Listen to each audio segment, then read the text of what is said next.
So good morning, guys. Good morning, good morning, good morning, good morning, good morning. And yes, definitely this marks the uh, end of the road with respect to GST. I'm glad that most of you all showed up every day, और जो recorded भी देख रहा है वो भी religiously देख रहा है, because जब भी क्या है स्टार्टिंग में एक आधा दिन का डिले होता था तो मैसेजेस आ जाते थे कि सर कहाँ है lecture, right? And I feel that is more important than anything else, which is why the first instruction to my team was क्या टाइम पे अपलोड हो जाना चाहिए, right? And that was nice. So yeah let's this is the final test जहाँ पे क्या है मुझसे ज़्यादा आप बोलेंगे क्योंकि आपकी टेस्ट होगी, क्योंकि ये अभी पूरा समेशन वाला game. All chapters are together. Some things I will help you remember, some things I'm sure you will remember, right? So let's do that. And क्या हुआ, आपके ग्रुप्स बन गए कि नहीं दोस्तों? Type in the chat box. Yes खुशी, yes Pratish, nice. Nice था बनना, nice Shivani. This is important, and make sure that you maintain the sacrosanct, जो होता है ना, जो sanctity of it, कि यार जो स्पिरिट में शुरू किया आप उसे अडियर करो. टारगेट्स भी क्या है आ गए हैं. यस, अकाउंट्स एंड रिकॉर्ड्स का मैं लेक्चर अलग से क्या रिकॉर्ड करके दे दूंगा और अपडेट कर दूंगा आपको. it's something which will be done in like less than 45 minutes, so don't worry. And yeah, that's it. So make sure that यथार्थ तू था कल मीटिंग में? शायद नहीं था, if I am not wrong.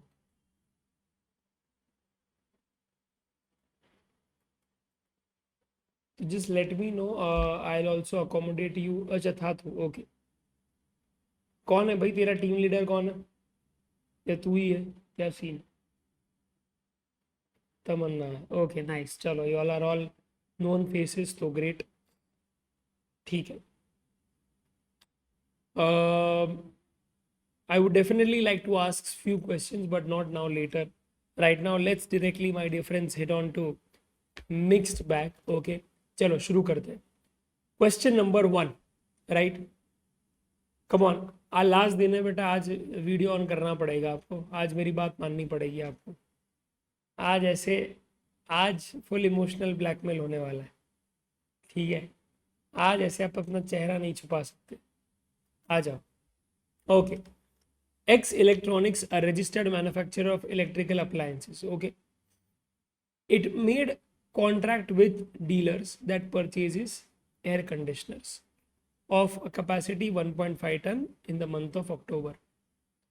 Okay. Of a quantity of more than 50 units will entitle them for 10% discount. और interstate supply जो हो रहा है अक्टूबर के महीने में वो 50 लाख. तो मुझे क्या है आपको बोलना, देखो ये मिक्स्ड बैग क्यों करवा रहा हूँ, बिकॉज लास्ट अटेम्प्ट में जो एक मेरे को कंप्लेन आया था बच्चों का, वो ये था कि सर वो 8 मार्क का समझता ही नहीं है कैसे करने का. अरे क्या समझता नहीं है भाई? क्यों नहीं समझता है? इंग्लिश है, पढ़ा लिखा है, क्यों नहीं समझ रहा है? मैं तुझे एक हैक बताता हूँ. तू सबसे पहले ना, जब ये 8 मार्क का क्वेश्चन देखे ना, तो पहले ये देख ले कि तुझे फाइंड आउट क्या करना है, और वो जनरली लास्ट लाइन पे लिखा होगा, ठीक है? तो अगर नेट जीएसटी पेएबल है तो तेरे दिमाग में एक ही थॉट आना चाहिए कि भाई मुझे फिर फाइंड आउट 2 ही चीज़ करनी है, आउटपुट टैक्स और आईटीसी, ठीक है? यस. और वो आउटपुट टैक्स ऑब्वियसली किसका होगा? Okay, ICS. तो जो भी ट्रांजैक्शंस आपको दिखे, सबसे पहले तो मैं बोलूँगा वो आउटपुट टैक्स को ही टारगेट कर, राइट? जो भी आउटवर्ड सप्लाई है आपका, ओके, उस पर रेट ही तो लगाना है. 99% आउटवर्ड सप्लाई में आई टेल यू, वो लोग वैल्यू ऑफ सप्लाई का पूछ सकते हैं, सप्लाई का पूछ सकते हैं, राइट? या कोई एग्जेम्प्टेड ट्रांजैक्शन होगा उसका पूछ सकते हैं. या तो कोई लायबिलिटी नहीं आएगा, या तो क्या होगा 15 के एडजस्टमेंट्स होंगे, राइट, जिसमें कुछ क्या है 15.1 का होगा, 15.2 का होगा और 15.3 में कुछ लेस करना होगा। और लास्ट एक है क्या मिक्स सप्लाई कॉम्पोजिट सप्लाई, उसका कुछ कॉम्बिनेशन दे सकते हैं। मैं सिर्फ बता रहा हूं कि कंटेम्पलेट पहले से ही करके रखिए कि क्या पूछ सकता है कोई आउटवर्ड सप्लाई में, क्या पूछ सकता है, क्या हो value multiply by rate of GST ही करना है। तो रेट ऑफ जीएसटी के साथ खेलना है तो वो लोग क्या कर देंगे कि भैया वही composite supply, mix supply, individual supply, उसका क्या है रेट में वहां घुमाएंगे। या फिर ओके आपका वैल्यू ऑफ सप्लाई हो सकता है, आपका कंपोजिट सप्लाई मिक्स सप्लाई में वैल्यू हो सकता है, बिकॉज मिक्स्ड में आपको लेना होता है वैल्यू, कंपोजिट में वैल्यू लेना होता है, राइट। एंड सप्लाई हो सकता है कि भाई गिनो ही नहीं। And I tell you one more thing that can be actually done is time of supply. Yes, right, आपका टाइम ऑफ सप्लाई का भी गेम यहाँ पे खेल सकते हैं। कैसे, आई टेल यू कि उन लोगों ने ऐसे बोल दिया कि सप्लायर ऑफ गुड्स ने उस मंथ में क्या है सप्लाई किया था 10 लाख का गुड्स, पर साथ साथ में उन्होंने एक डेबिट नोट भी रेज किया है इंटरेस्ट का जो है ऑफ 1 लाख। तो अब 99% बच्चे मिस्टेक क्या कर देंगे इसमें, 11 लाख ले लेंगे, राइट। जबकि आपने ये फोकस नहीं किया बात पे कि 1 लाख का डेबिट नोट ही रेज हुआ है, 1 लाख पैसा रिसीव नहीं हुआ है आपको उस महीने में।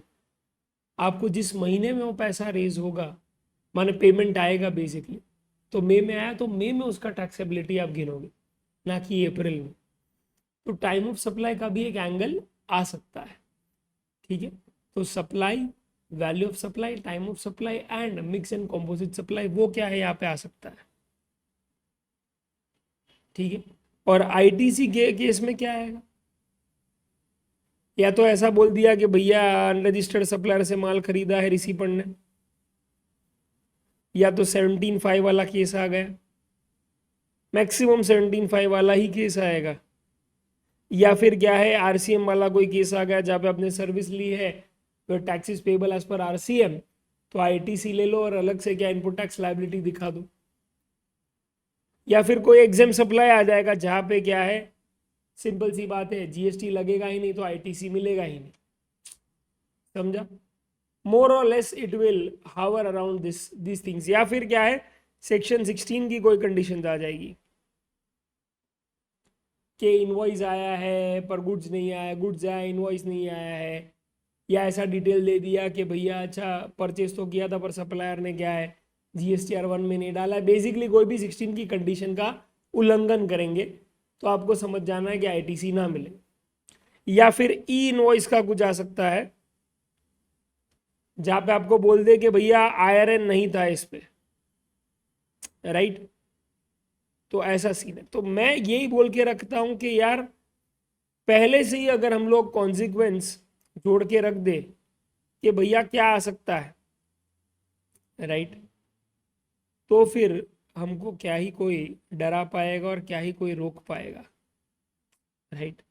क्योंकि हमको पता है कि यही चैप्टर में से क्या है खुरेद खुरेद के ये लोग पूछ सकते हैं maximum. Are you getting it? Yes, that's it. तो बस इतनी सी बात करनी थी दोस्तों, ओके। तो अभी देखते हैं कि कौन से चैप्टर्स ट्रिगर होते हैं और आपको याद आते हैं कि नहीं। Let's do it, let's do it, let's do it.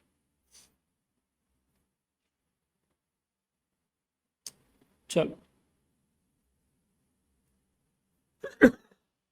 तो अभी केस ये है दोस्तों कि एक पार्ट ऑफ आउटवर्ड सप्लाई का तो आपका सॉर्टेड है कि इंटरस्टेट सप्लाई हुआ, ये तो बात पक्की की पक्की है बॉस, ओके। तो इंटरस्टेट सप्लाई का तो सीधा वैल्यू ही दे दिया है, कुछ डिटरमाइन भी नहीं करना है आपको, ठीक है। सीधा आईजीएसटी ले लेना, रेट लेके खत्म बात, ओके। बट दूसरा क्या बोला है, it made a contract with dealers that purchases air conditioner 1.5 ton in the month of October of a quantity of more than 50 units which will entitle them for 10% discount, okay, ठीक है। Details of intrastate supply क्या है, तो ये intrastate supply है, तो मन में ही सोच लेने का सी और एस आएगा, यहाँ पे आई आएगा वैसा। Supply of microwave oven, okay ठीक है, कुछ नहीं है, सिंपल है, डन। उसके बाद supply of refrigerator with stabiliser being a mix supply, उन्होंने ही बोल दिया मिक्स सप्लाई है। And last is supply of air conditioners of capacity 1.5 ton at the rate 50,000 per air conditioner 50 lakhs, ठीक है। अब यहां पे मुझे आप बताओ कि यहां पे कुछ बोला था और यहां पे कुछ बोला है,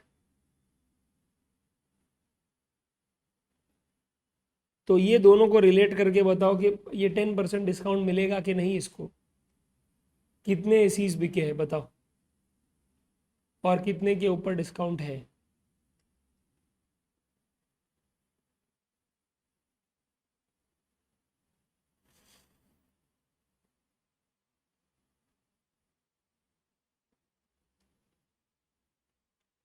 यस, तो दोस्तों कितने एसी बिके हैं, 100 एसी बिके। अगर आप देख लो तो 50 लाख डिवाइडेड बाय 50,000 करो तो 100 एसी आएंगे। उसने बोला 50 से ज़्यादा बिके तो 10% डिस्काउंट दे दूंगा मैं, तो ले लो फिर, सिंपल, राइट। तो वो एक डिस्काउंट है जो आपको माइनस करना पड़ेगा, ठीक है, जो पहले से ही बताया गया है आपको, ओके। और ये आफ्टर सप्लाई वाला डिस्काउंट है, आफ्टर सप्लाई की सप्लाई इतना होगा उसके बाद मैंने देखा है कि क्या सीन है करके, समझा। यस, नेक्स्ट क्या है, परचेज ऑफ रॉ मटेरियल है 20 लाख, वो तो ठीक है, ब्याज भी उसका तो आईटीसी मिल ही जाएगा। Paid gym membership of employees 50,000, वो आप बताएंगे। Truck purchase for transportation of goods, ये भी आप ही बताएंगे, ठीक है। E electric made supply of air conditioners to only one dealer named mister L, ठीक है। Gym membership is not obligatory for X electronics under any law, ठीक है। ओपनिंग बैलेंस सी एस और आई का ये था। जीएसटी 18% है, एक्सक्लूसिव ऑफ टैक्सेस है। नेट जीएसटी पेबल निकालना है, 8 मार्क का क्वेश्चन। चलो फटाफट से चालू करो, कैसे शुरू करेंगे बताइए।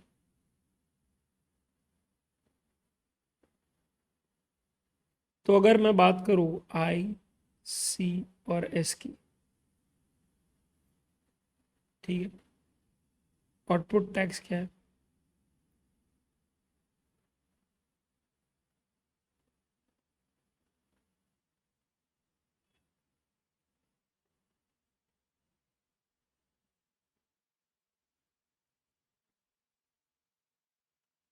ठीक है, ये केस है। चलो फटाफट से अभी बताते जाओ, धनाधन क्या होगा सी।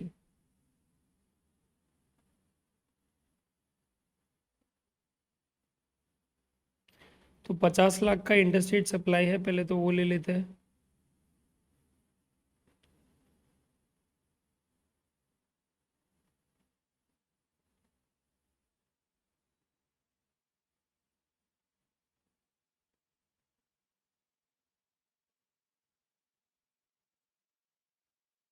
उसके बाद माइक्रोवेव कितने का है, 15 लाख का है, जो इंट्रा स्टेट सप्लाई है।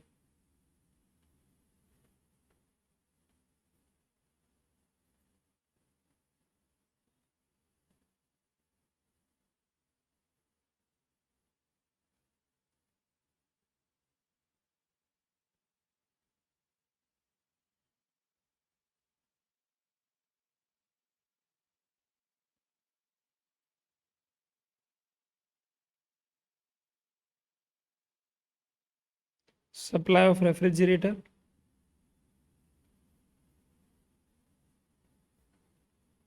And stabiliser,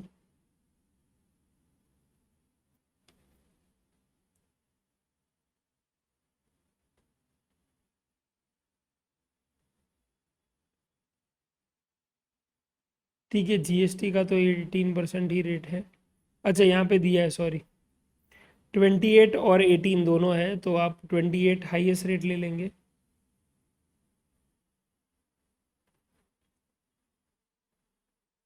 supply of air conditioners है,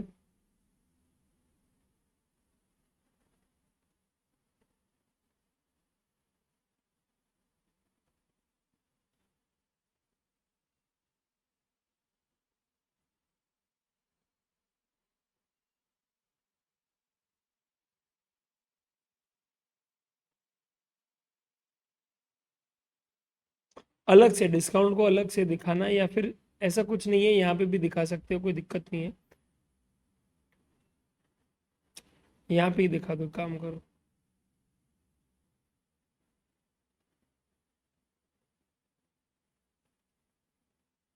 ठीक है,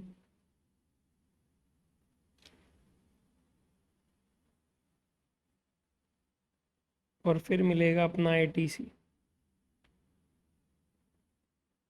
रॉ मटेरियल का मिलेगा, यस। क्या है ये देख लेना, इंट्रा स्टेट है ये भी देख लेना, ये भी इक्वली इंपॉर्टेंट है। ठीक है,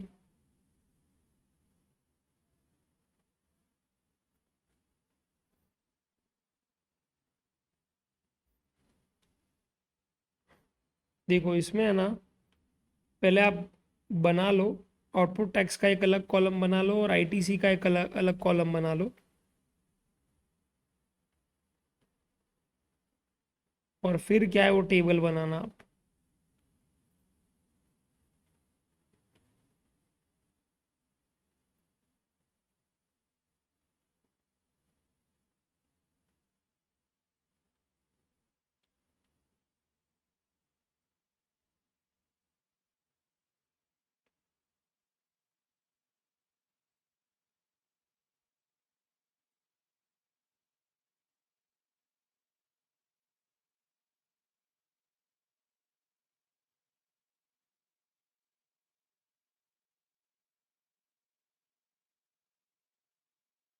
paid J membership 50,000 multiply by 9%, 9%,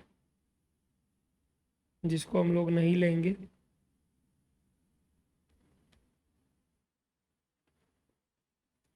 truck purchased,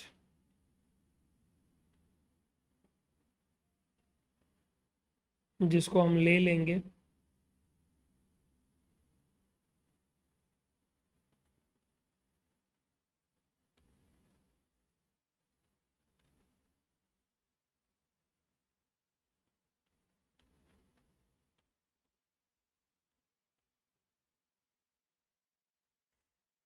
okay, and साथ साथ में क्या आ जाएगा आपका ओपनिंग बैलेंस।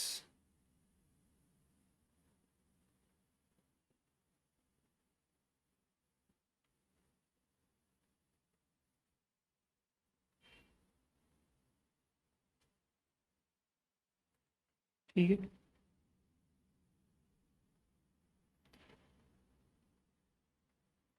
तो ये हो गया आपका 8 मार्क का सम। भी इसमें क्या करना था, कुछ तो नहीं था, आपको सिर्फ एक एक एडजस्टमेंट ही तो हैंडल करना है, राइट। नॉट ऑब्लिगेटरी, यानी ये ऑब्वियसली कंपनी पॉलिसी ही है, ये सिंपल है, तो नहीं मिलेगा आईटीसी। Perfect, okay. एंड इसमें नोट्स क्या लिखेंगे आप बताइए। इसमें एक आप काम करिए फटाफट से, मैं जिसको पूछ रहा हूँ वो फटाफट से क्या है, लिख तो नहीं पाएंगे आप।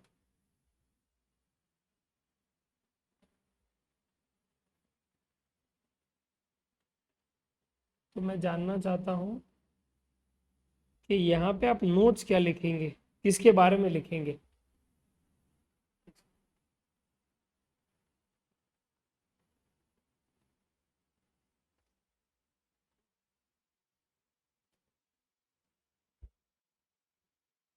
देखो सबसे पहले, ओके, आप नोट लिखोगे वो डिस्काउंट के बारे में, कि वो डिस्काउंट क्यों अलाउड था, जैसे यहाँ पे दिया होगा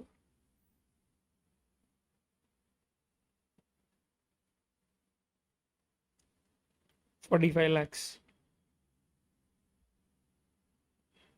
तो ये डिस्काउंट के बारे में हम लोग क्या दे सकते हैं कि भैया क्लियरली क्या है, यहाँ पे ये डिस्काउंट अलाउड था, ओके।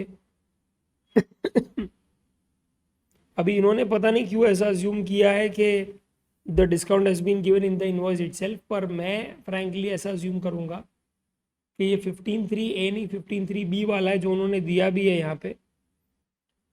ठीक है, तो मैं ऐसा ही अज्यूम कर लूंगा कि भाई ये आफ्टर सप्लाई वाला डिस्काउंट है, जहाँ पे रिसीपेंट क्या है उसने रिवर्स कर दिया है एटीसी, राइट, और ये लिंक्ड है टू दी इनवॉइस, और ये अग्रीड हुआ at the time of supply. अभी देख कुछ दिया नहीं है ना, तो फिर वो अज्यूम कर लेने का, ठीक है, always assume when the question is not clear, not when you are not clear, समझा?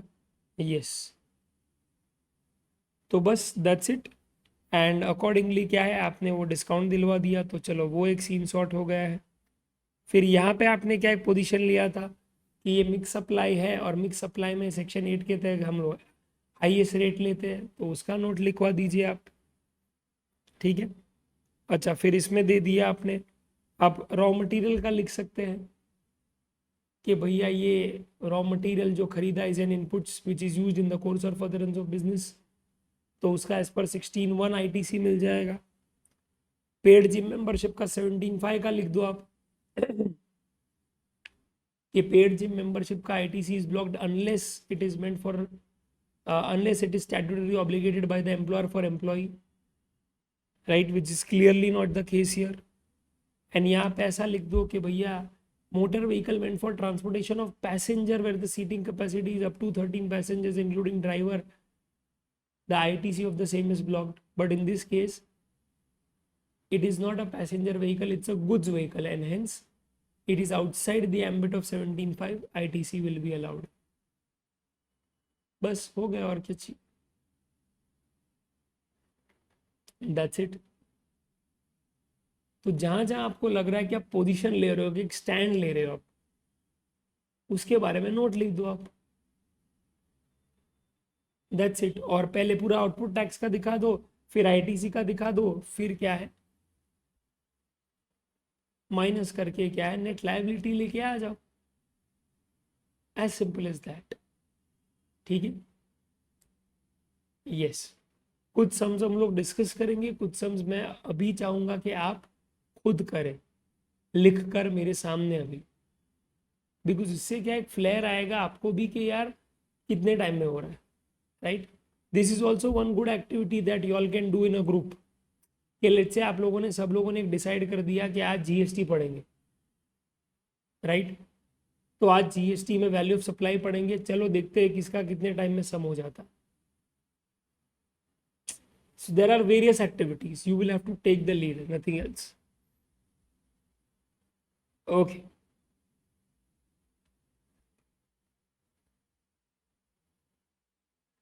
नेक्स्ट May 22 का सम है, आ जा।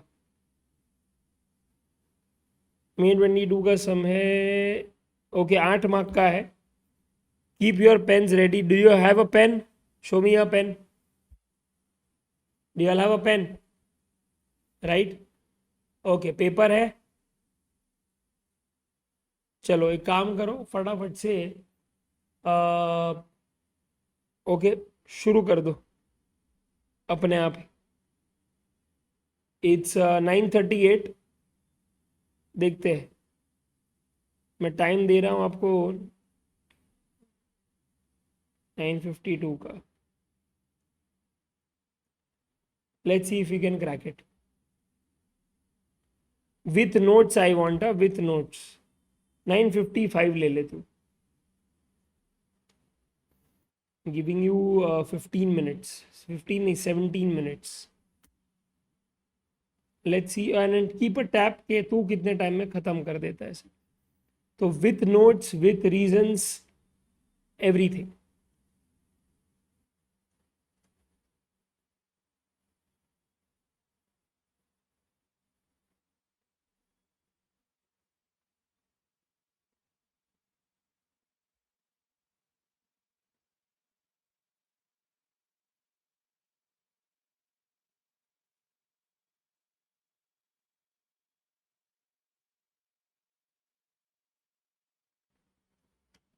ओके,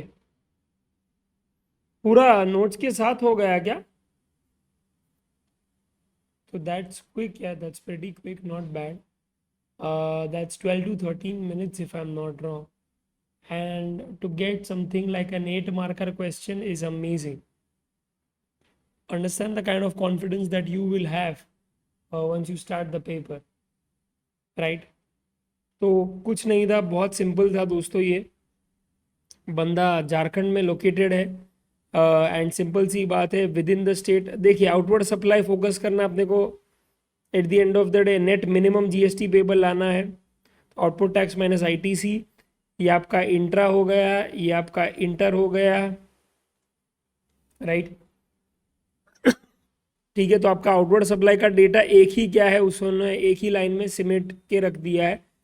दूसरा, ये दोनों तो क्या है, परचेज का ही है, जिसमें बोल दिया 7 लाख में से 2 लाख परचेज तो उसने कॉम्बो वाले से किया है, तो सिंपल सी बात है 5 लाख के ही परचेज पे मिलेगा आईटीसी, और वो 5 लाख भी क्या है, विद इन द स्टेट है, यानी कि CGST SGST वाला सीन आ जाएगा। बस purchase from a registered dealer इन टाटानगर झारखंड, बस यूज टू फेरीज, ये बस मोर देन 13 पैसेंजर है, इसका भी आपको आईटीसी मिल जाएगा। ठीक है, और ये भी आपने क्या है, एक इंट्रा वाले से ही लिए, तो CGST SGST इसका क्रेडिट आ जाएगा। ठीक है, डन। और क्या है, CS और I का क्या है, आपको ओपनिंग बैलेंस दे दिया है, एंड दैट्स इट। इसमें और क्या करना, कुछ भी नहीं। माने तू समझ के ये 8 मार्क का क्वेश्चन हम लोग हवा बनाते हैं, पर नहीं होता यार इतना डिफिकल्ट, समझ रहा है।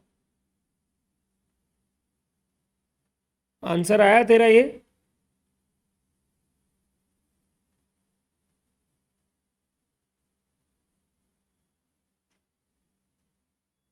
तमन्ना, ओके। Next, question number 3। चलो साथ में सॉल्व करते हैं, ये फटाफट से मैं पूछूंगा, आप जवाब देंगे, राइट। सबसे पहले जैसे मैंने बताया, नीचे देख लो क्या चाहिए भाई। अच्छा, actual net liability of GST, again 8 mark का है। ठीक है, तो अपने को क्या, mentally prepared, output tax minus ITC. ठीक है, चलो सबसे पहले उन्होंने क्या कर दिया है कि भैया ओपनिंग बैलेंस जो है वो दे दिया है। ठीक है, a registered supplier in Surat, GST has calculated output net GST liability after adjusting ITC in the books for the month of February। ठीक है, एक सेकंड, ये क्या लिखा है देखो जरा बराबर से। A registered supply in Surat, okay, has calculated output net GST liability after adjusting ITC in the books of February 2021। ठीक है, देखो अगर कोई चीज एक बार में नहीं समझ में आती है ना, तो ये क्या लिखा है, तेल लगाने, ठीक है, उस इंफॉर्मेशन को इग्नोर करके आगे देखो कि आगे कोई हिंट्स मिल रहे हैं कि नहीं अपन को, राइट। Let's see that. तो अपने पास पता है कि ये एक अनरिजॉल्व डेटा है, पेंडिंग रखेंगे उसको और फिर आगे बढ़ेंगे। अच्छा, during the above month the following additional information is provided by ABC। ठीक है, ओके, क्या है, the company has given on hire 5 trucks to one of the transporters of Vadodara, a GTA, for transporting goods for 10 days. The hiring charges for the trucks were 7,500 per truck per day, 3,75,000 है। ठीक है, तो अभी आपको यहाँ पे क्या बोला है, चेक कीजिए। आपने 5 ट्रक हायर पे दिए to one of the transporters in Vadodara, okay, जो बेसिकली GT है। क्या आपको कुछ याद आ रहा है इसके रिलेशन में? हायर अगर मैं बोलूं तो आपको कुछ याद आ रहा है? Yes, very good Bhavik. Renting word use मत करना। Hiring motor vehicle to GT is exempt. उसका लॉजिक भी बताया था मैंने कि जनरली GTS कौन से टाइप के होते हैं, 5% वाले होते हैं, जो आगे जब सप्लाई करेंगे तो वो GST नहीं, उनका रिसीपन पे करेगा, तो उनके पास तो आउटपुट टैक्स चार्ज करने का हक ही नहीं है। तो वो लोगों ने, अभी छोटा GT है ना, तो उसने अगर वो मोटर व्हीकल भाड़े पे ले लिया है तो उस पर सामने वाला लगा देगा GST, तो मेरे को नहीं मिलेगा ITC। क्यों? क्योंकि मैं एक ऐसा GT हूं जो आगे GST चार्ज नहीं कर सकता। तो गवर्नमेंट ने मेरे इनवर्ड सप्लाई को ही एग्जेम्प्ट करवा दिया। ठीक है, next, the company sold goods to Exenco, Delhi on 6 January with a condition that interest at the rate 2% per month will be charged on invoice if X and Co failed to make payment within 30 days. Goods were delivered and also invoice was issued on 6th of January. X and Co paid the consideration on 20th February with applicable interest. ठीक है, और वो amount दे दी है. Next, the company sought legal services for its business from AN Advocates in partnership firm of advocates situated. तो चलो ये case में क्या है, मैं अगर पहली बार रीड करूँ ना तो यस, चलो इसमें क्या है मैं एक बार देख लूँगा, नीचे कुछ और इन्फॉर्मेशन तो नहीं दिया. इसमें मैं देख लूँगा, पक्का कुछ RCM वाला सीन हो सकता है, राइट, अनलेस पिछले साल का टर्नओवर उसका 0 हो या दिया हो कि या 20 लाख के नीचे हो. ठीक है. The company ordered 3000 packets of tool which are to be delivered by supplier via 3 lots of 1000 packets. The supplier raised the full invoice for the full quantity in February and the last lot would be delivered in April. ठीक है, तो क्या इसका मिलेगा ATC आपको? नहीं, क्योंकि आपको कौन से महीने का डेटा दिया है? फेब्रुवरी के मंथ का डेटा. और यहाँ पे बोला है ये 5 लाख का गुड्स जो आपने ऑर्डर किया है, ठीक है, in the form of 3000 packets of tools, उसका नहीं मिलेगा ATC बिकॉज उसका फुल इंस्टॉलमेंट आपको अप्रैल में रिसीव होगा, तो तब मिलेगा ATC. The company supplied 10,000 packets of tools to one of its okay customers at 10 rupees per packet in Gujarat in January 21. Afterwards, the company revalues that 9 rupees per packet in February and the company issues credit note for 1 rupees per packet. तो क्या होगा यहाँ वो बताना. ठीक है. You are required to compute the actual net liability of GST to be paid in cash along with working notes. अभी इसमें बहुत स्मार्ट गेम खेला है उन्होंने नीचे वर्ड क्या दिया, एक्चुअल नेट GST लायबिलिटी. उन्होंने ऊपर क्या वर्ड दिया है, calculated output net GST liability. तो जो काम तुझे करना चाहिए था उन्होंने ऑलरेडी कर दिया.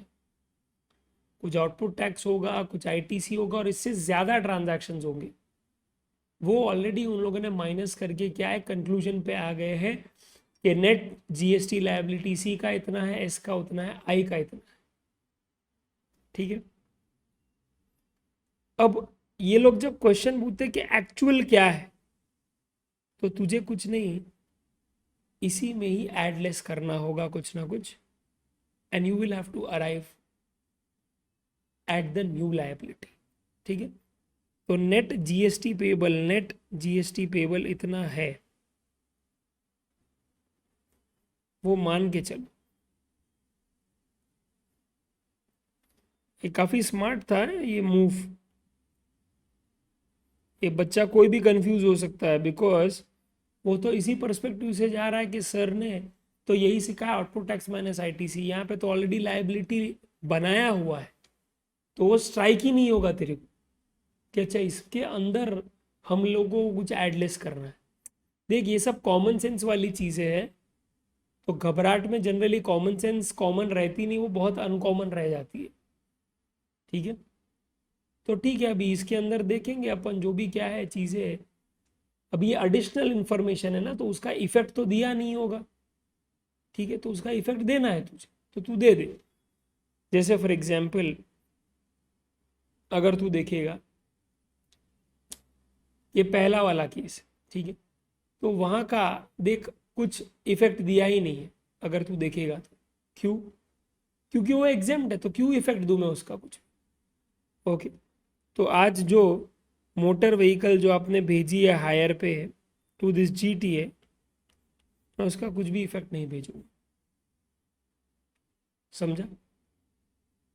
यस. नेक्स्ट,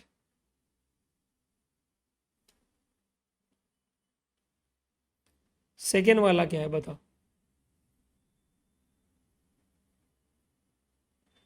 अभी कंपनी ने क्या है 6 जनवरी को बेच दिया कि भैया मुझे क्या है पेमेंट चाहिए 30 days of the delivery of goods. अच्छा, डिलीवर कब हुआ है? वो 6 जनवरी को ही हुआ है, और तूने पेमेंट कब किया है? 20 फरवरी को। ठीक है।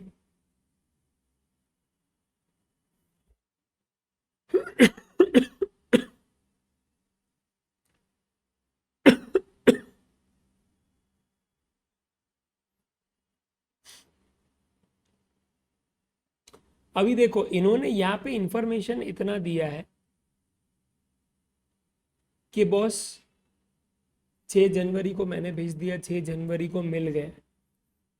Can you see that? Yes. और बोल दिया 2% पर एनम के हिसाब, पर मंथ के हिसाब से इंटरेस्ट लगेगा अगर लेट किया तो। और उसने लेट किया भी है। कितने दिन आप बताओ? 14 दिन। क्योंकि 6 फरवरी तक आ जाना चाहिए था, if I am not wrong, right? तो अगर आप 30 डेज गिनोगे तो 30 डेज क्या आता है देख लो जरा। ऐसा कुछ नहीं है, मैं भी गलत हो सकता हूँ। 6 जनवरी है करेक्ट, उसका 30 डेज गिनो। तो जनवरी में है 31 डेज, 6 चले गए, 25 यहाँ पे जनवरी में 25 आ गए, 5, यस 5 फरवरी। तो यहाँ तक आ जाना चाहिए था, और 20 फरवरी को आया है पेमेंट, तो 15 दिन डीले से आया है। ठीक है। तो उसका इंटरेस्ट कितना बनता है? अभी देखो यार, मैं तो यही समझ के चलूंगा कि 5 lakh exclusive of interest amount है, वरना मैं इंटरेस्ट कैलकुलेट कैसे करूँ? ठीक है, 5 लाख। और क्या है बताओ? इंटरेस्ट है 2%।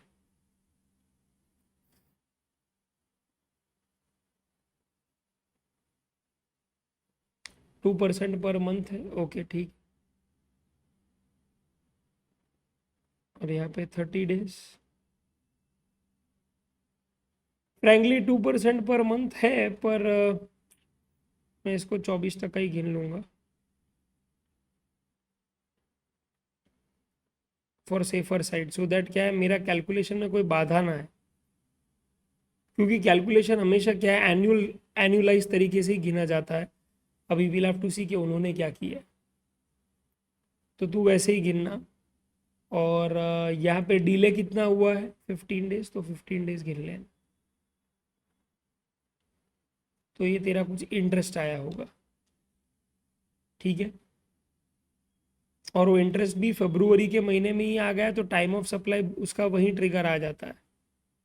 ओके। तो यस, यहाँ पे आपका अगर आप चेक करोगे तो जो इंटरेस्ट है वो फरवरी में आया है, और आपने माल तो ऑलरेडी बेच दिया था जनवरी में। तो जनवरी में तो क्या है उसका, आप समझ रहे हो, जनवरी में ही उसका क्या कैलकुलेशन हो गया होगा गुड्स का। 5 लाख का उसका कैलकुलेशन जनवरी में ही हो गया होगा, बिकॉज उसका टाइम ऑफ सप्लाई तो जनवरी में ही आएगा। क्यों? बिकॉज जब आप रिमूव करते हो या इनवॉइस अगर रेस करते हो, विच एवर इज अर्लियर, तो 5 लाख का वो सीन हो जाता है, राइट? और यहाँ पे ओके, अगर क्या है, इंटरेस्ट की बात करें तो इंटरेस्ट फरवरी में आया, तो इंटरेस्ट का टाइम ऑफ सप्लाई तभी आता है जब क्या है, वो पेमेंट आता है आपका। तो सिंपल सी बात है, यहाँ पे जो उनका इंटरेस्ट निकल के आ रहा है,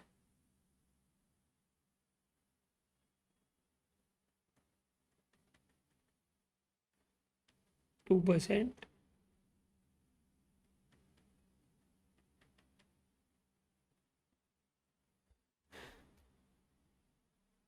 अभी ये डिस्क्रिशनरी है कि आपको 2% पे लेना है या 24% पे लेना है। वो क्लियरली क्या है, एक सेकेंड, डिस्क्रिशनरी हो जाएगा, रुक जाइए। मैंने गलत कैलकुलेट कर दिया क्या? एक सेकेंड।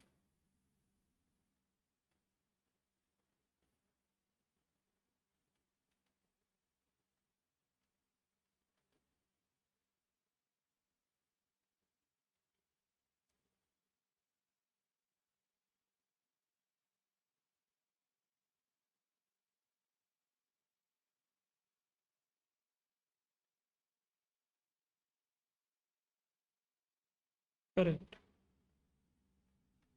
इंग्लिश, ठीक है। तो ये कैलकुलेशन 5 लाख मल्टीप्लाई बाय 2% अभी उन्होंने जिस हिसाब से दिया है उसी हिसाब से करना आप। 15/30 ही कर देना आप,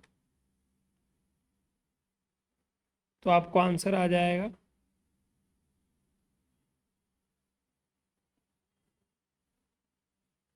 अभी देखो फ्रैंकली स्पीकिंग उन्होंने यहाँ पे इंक्लूसिव ऑफ जीएसटी लिया है इसको।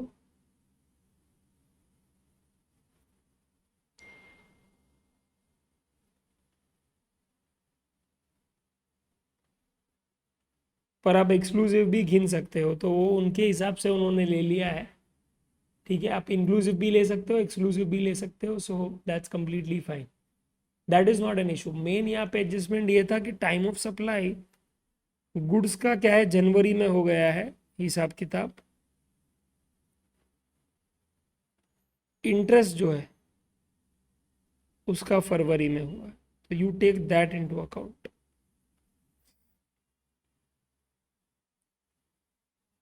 ठीक है। Next is the company sought legal consultancy service for its business from AN advocates, a partnership firm of advocates situated at Bhuj, Gujarat.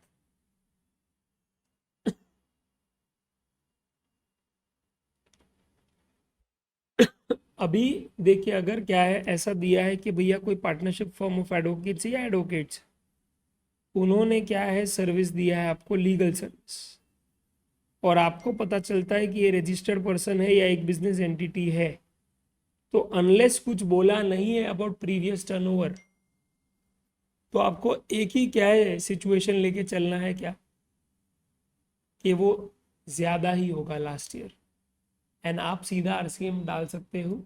Because RCM अगर आप देखोगे ना, तो उसमें सिर्फ इतना बोला है आरसीएम का प्रोविजन 93 में कि legal services provided to business entity, ये हो गया तो आरसीएम।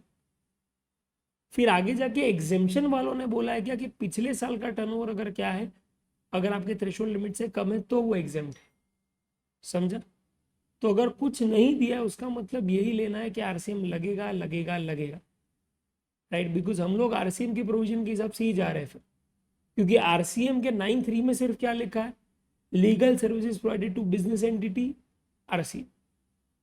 फिर आप एक एडिशनली क्या चेक कर लो बस एक बार अपने एंड पे, कि भाई पिछले साल उसका टर्नओवर कम था क्या, अगर था तो वो एग्जेम्प्ट, अगर नहीं था वो टैक्सेबल है और टैक्सेबल हो जाएगा एज पर आरसीएम। तो आप यही चेक करिए कि पिछले साल कम था कि नहीं टर्नओवर, अगर कम था तो करंट ईयर में एग्जेम्प्ट हो जाएगा, अगर नहीं था तो फिर सिंपल सी बात है आरसीएम लग जाएगा और इनपुट टैक्स लायबिलिटी पे करना पड़ेगा उसे। ठीक है, डन है। तो वो चीज़ था, आप भी गुजरात में हो और वो भी क्या है गुजरात में ही है, तो सीजीएसटी और एसजीएसटी लग जाएगा यहाँ पे। तो पहले लायबिलिटी के तहत पे कर दीजिए और फिर उसका आईटीसी ले लीजिए आप। ठीक है। And the next is my dear friends, the company supply 10,000 packets of tools to one of its customers at 10 rupees per packet in Gujarat in January 21. Afterwards, the company revalues its packet at 9 rupees per packet in February and the credit note of 1 rupees is issued. अभी देखो यार, यहाँ पे ये बंदा क्या कर रहा है, जो 10 रुपए में पैकेट ऑलरेडी उसने बेच दिया है, यानी 1 लाख का माल बेच दिया उसने, 10 मल्टीप्लाई बाय 10,000। वो अभी क्या है अपने रिसिपेंट को बोल रहा है, अरे रुक जा रुक जा, मैं इसको क्या है वापस रीवैल्यू कर रहा हूँ, इसका 10 रुपया पैकेट नहीं 9 रुपया है, तो मैं तेरे को 10,000 का क्रेडिट भेज रहा हूँ, क्योंकि मैंने तुझे 1 रुपया ज़्यादा चार्ज किया। अभी देख, यहाँ पे ये जो ट्रांजैक्शन हुआ है ना, जहाँ पे 10,000 का क्रेडिट नोट दिया जा रहा है, यानी बेसिकली 10,000 का डिस्काउंट दिया जा रहा है, राइट, और वो नेट पेबल 90,000 ही होगा।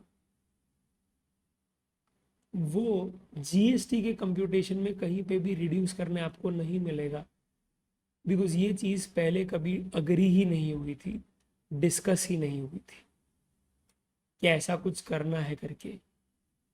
तो आपको ये जो 1 रुपये का क्रेडिट नोट दिया जा रहा है, जो आपको ये अलाउंस दिया जा रहा है, जो आपको ये पैसा वापस दिया जा रहा है, वो रिड्यूस करने नहीं मिलेगा सप्लायर को, क्योंकि ऐसा कोई डिस्काउंट पहले अग्री ही हुआ नहीं था। ठीक है, तो that's about it my dear friends. Okay, तो ये चीज़ क्या है, एक याद रख लेना। ठीक है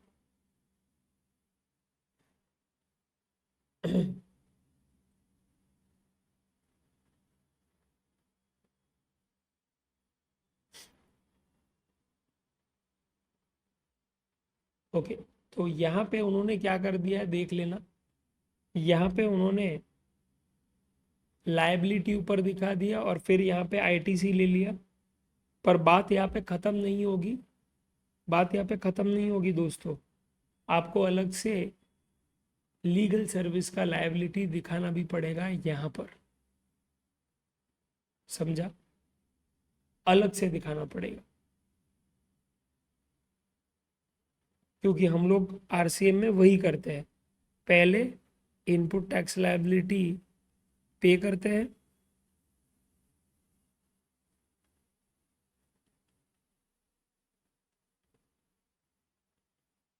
और फिर उस चीज़ का आईटीसी लेते हैं।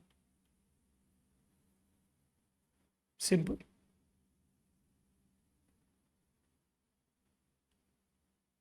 ये लायबिलिटी पे कर दिया इन कैश, और ये उसका मैंने आईटीसी ले लिया। ठीक है, अभी मैं इतना ही पूछना चाहता हूँ बेटा, ये बाई फार द टफेस्ट सम था ओके दिसंबर 21 का। जो बच्चे को ऐसा लगेगा मैं छोड़ ही देता हूँ, मैं क्यों दिमाग लगाऊँ इसमें, अब तू मुझे बता कि मैंने एक्सप्लेन किया उसके बाद कहीं अटका है क्या तू? कोई दिक्कत आ रही है तो बता। ठीक,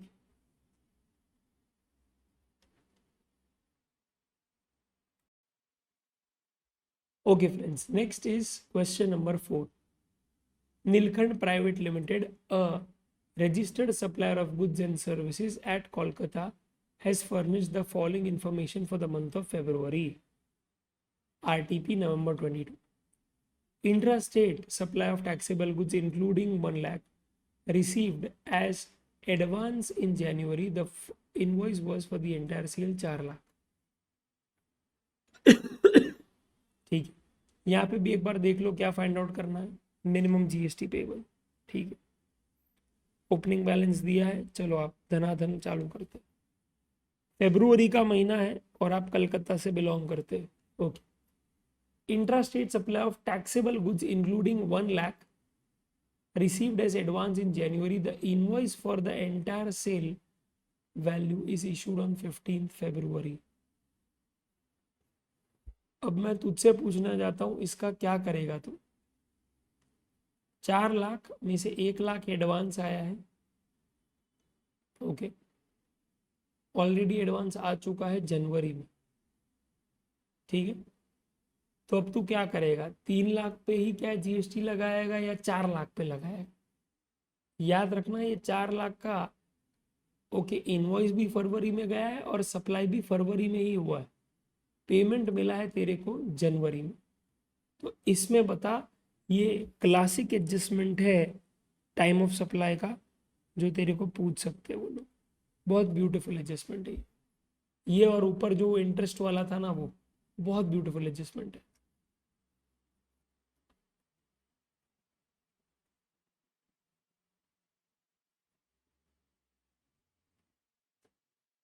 ओके, भाविक तेरा बस रीजन गलत है। रीजन गलत सिर्फ इसीलिए बिकॉज हम लोग कभी भी याद रखना, जब चीजें टैक्सेबल करनी होती है ना, तब हम टैक्स इनवॉइस चैप्टर को रिफर नहीं करें, वो तो सिर्फ एक कंप्लायंस। हम लोग फोकस करेंगे टाइम ऑफ सप्लाई पे कि किस टाइम पे गुना हुआ है। तो 3 लाख का 4 लाख का किस टाइम पे गुना हुआ, जनवरी में हुआ है, फरवरी में हुआ है, जो हमारा टैक्स पीरियड है क्या उस टाइम में वो टाइम ऑफ सप्लाई हुआ है? अगर हाँ तो लगेगा जीएसटी, नहीं तो फिर नहीं लगेगा। तो जैसे आपको पता है दोस्तों कि फरवरी के महीने में अगर हम बात करें टाइम ऑफ सप्लाई की, तो पूरा का पूरा 4 लाख रिकॉग्नाइज होगा यहाँ पे। क्यों? बिकॉज ये एक मूवमेंट ऑफ गुड्स का केस है, और मूवमेंट ऑफ गुड्स में आप सिर्फ देखेंगे रिमूवल ऑफ गुड्स और issue of invoice which ever is earlier. और ये रिमूवल और इनवॉइस इशू दोनों फरवरी में हुआ है, सिर्फ एडवांस आपको मिला है कभी? जनवरी में। उसका मैं क्या करूँ? बिकॉज डेट ऑफ पेमेंट ये कोई इवेंट ही नहीं है विथ रिस्पेक्ट टू 12 सबसेक्शन 2, और इसीलिए 4 लाख पूरा का पूरा टैक्सेबल होगा फरवरी में। बिकॉज गुड्स के केस में हम बस अक्रूवल बेसिस पे जाएंगे, हम सिर्फ इतना ही देखेंगे इनवॉइस या removal which ever is earlier.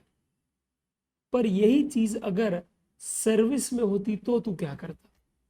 अगर मैं यहाँ पे वर्ड चेंज करके सर्विस लिख देता तो तू क्या करता, वो भी बता दे।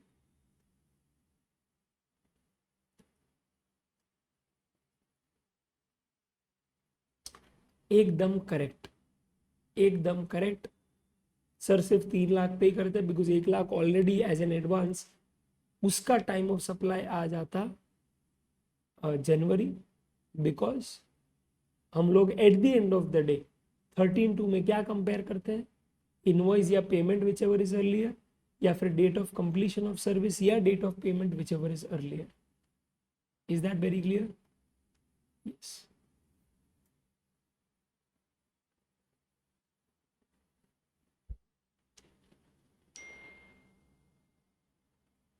Second, purchase of goods from a composite dealer registered इन कोलकाता, क्या इसका आईटीसी मिलेगा आपको?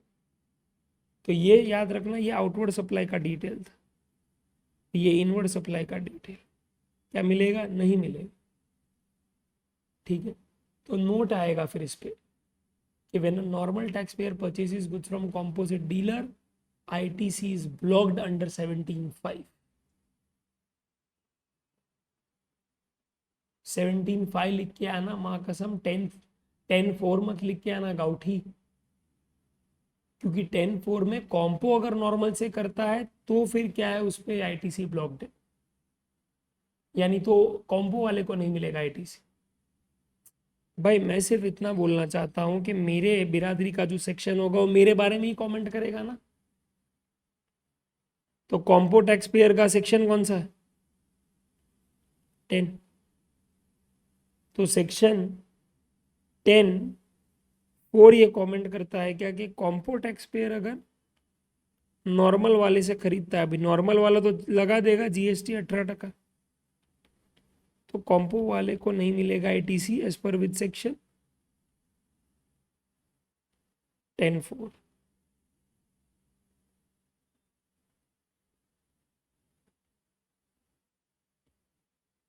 और अगर कॉम्पो टैक्स पेयर कोई चीज बेच रहा है नॉर्मल टैक्स पेयर को, तो नॉर्मल टैक्स पेयर को नहीं मिलेगा आईटीसी एज पर 17(5). समझा? ये चीज कंफ्यूजिंग नहीं होनी चाहिए। Block credit normal tax payer के लिए ही है कि नॉर्मली तो आईटीसी मिल जाता है नॉर्मल टैक्स पेयर को, पर यार इसमें नहीं मिलेगा। और कॉम्पो वाले में ये बोल दिया है कि भैया सिंपल सी बात है, ये देख यहाँ पे सेक्शन तू कोट करेगा ना, बहुत फर्क पड़ जाएगा,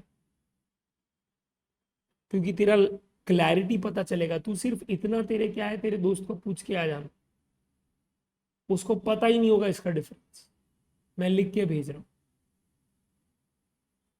ठीक है?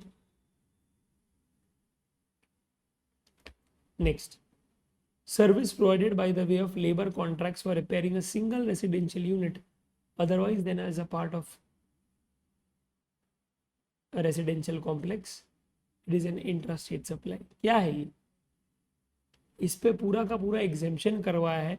इसमें क्या प्रोबेबल क्वेश्चंस आ सकते हैं वो भी क्या है, मैंने चार्ट बुक के अंदर ही लिख दी है। बता क्या है, ये एग्जेम्प्ट है या टैक्सेबल है, पहले वो बता दो। और ये मिसेलेनियस सेक्शन में आता है। Q.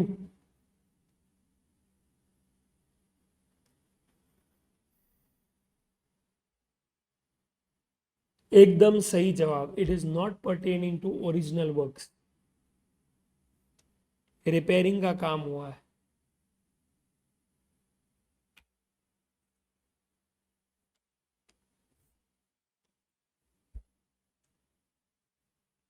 Next, membership of club avail, अभी ठीक है, इसका आईटीसी नहीं मिलेगा भाई, इसमें क्या ही दिमाग लगाना। Goods transport service related from GTA, GT eight the rate 12%। हाँ तो ठीक है, यहाँ पे जेब से तेरे जीएसटी गया होगा 12%, तो उसका मिल जाएगा आईटीसी। और कुछ आरसीएम वारसीएम भी नहीं आएगा यहाँ पे, राइट? क्योंकि समझ, जीटीए सप्लायर है और नीलखंड प्राइवेट लिमिटेड रिसिपेंट है। अगर वो कोई इंडिविजुअल अनरजिस्टर्ड इंडिविजुअल, तो नीलखंड अगर क्या है अनरजिस्टर्ड इंडिविजुअल होता तो वो एग्जेम्प्ट हो जाता, समझे? पर वो एक कंपनी है।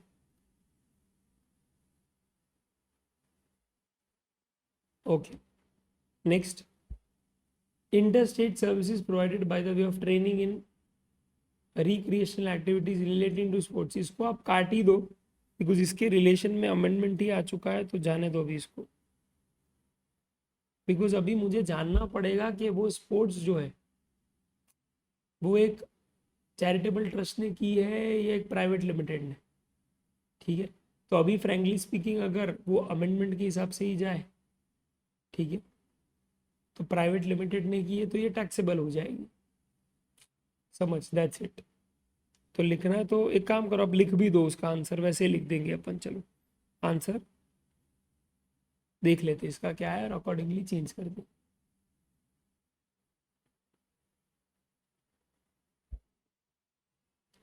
Interstate security services provided to ABC Secondary School for their annual day organized in Fintex Auditorium outside the school campus। क्या होगा?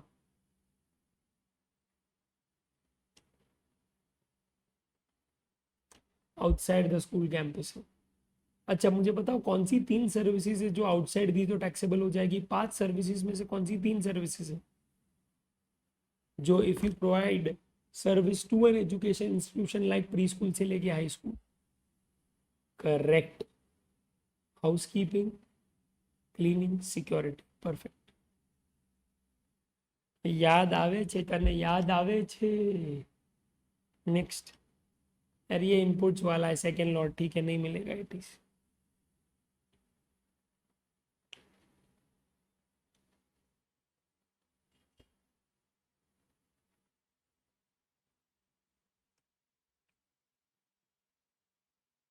हम्म, 4 लाख, हाँ 4 लाख पूरा टैक्सेबल था, ये भी टैक्सेबल था, ये भी टैक्सेबल है, ये भी टैक्सेबल है।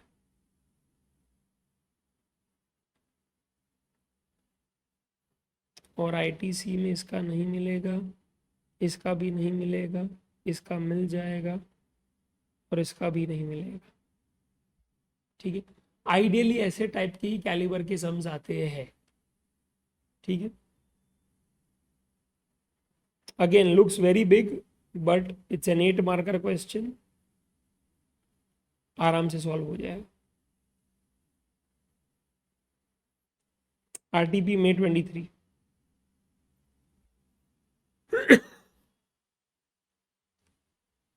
Prithviraj registered under GST is engaged in supplying services in Maharashtra in the month of February। Carnatic music performance हो रहा है भाई to promote a brand of readymade garments. तो यहाँ पे ये चेक कर कि वो एज अ कलाकार परफॉर्म कर रहा है या एज एन आर्टिस्ट परफॉर्म कर रहा है, क्या है सी, ये बता पहले।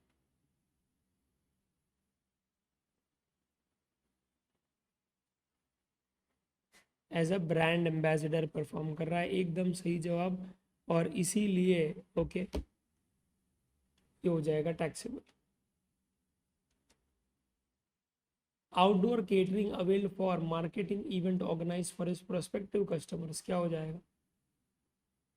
अवेल्ड है, मैंने सर्विस ली है ये, फॉर अ मार्केटिंग इवेंट, जो मैंने कस्टमर्स के लिए रखा था, एक इवेंट रखा था।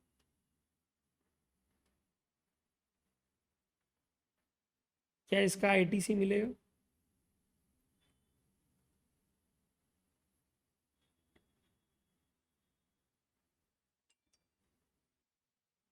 नहीं मिलेगा। Service of transportation of students provided to Subhaskar College, providing education as a part of curriculum for obtaining recognized degree। तो आपने सर्विस दी है एक कॉलेज को, जहाँ पे आप उसके बच्चे को उठाओगे कॉलेज से, घर पे रखोगे, घर से उठाओगे कॉलेज पे रखो, क्या होगा?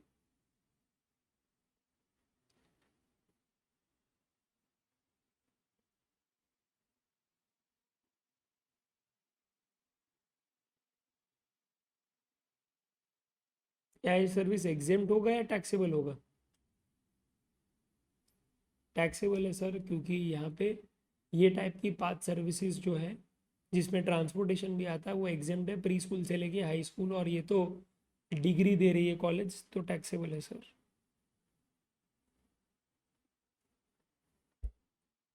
Legal service avail for official purpose from an advocate located in Gujarat, 1,75,000, क्या होगा?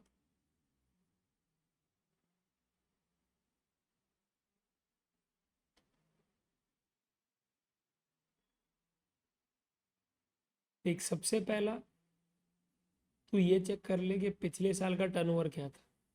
क्या दिया है यहाँ पे इंफॉर्मेशन? यस दिया है, चेक करो। तो clearly it was more than the threshold limit, RCM लग जाएगा। तो आप अलग से क्या है, हमेशा इसका पहले लायबिलिटी पे करेंगे इन कैश, और फिर आईटीसी के कॉलम में आईटीसी ले लेंगे।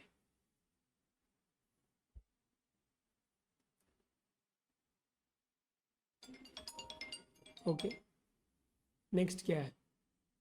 Services provided to Wealth Bank as a business correspondent with respect to accounts in a branch of a bank located in urban area। ये मिस आउट हो गया अपने से, ये मुझे करवाना भी था, मैं भूल गया था, पर फिर भी कोई आइडिया है इसका आप पे? क्या है ये सीन?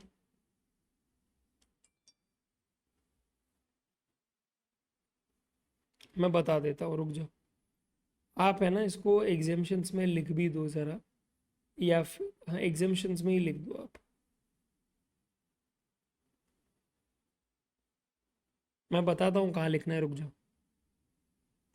एजेंट अगर सर्विस दे रहा है बीसी या बीएफ को, और वो लोग सर्विस दे रहे हैं बैंक को, ठीक है, ये हम लोगों ने आरसीएम में किया है, राइट। बट वो बैंक अगर निकलता है कौन सा? रूरल बैंक, तो एजेंट जो सर्विस दे रहा है वो भी हो जाएगा एग्जेम्प्ट, और बीसीबीएफ जो सर्विस दे रहे हैं रूरल बैंक को वो भी हो जाएगा एग्जेम्प्ट। पर वही अगर बैंक, ओके, निकलता है अर्बन एरिया वाला,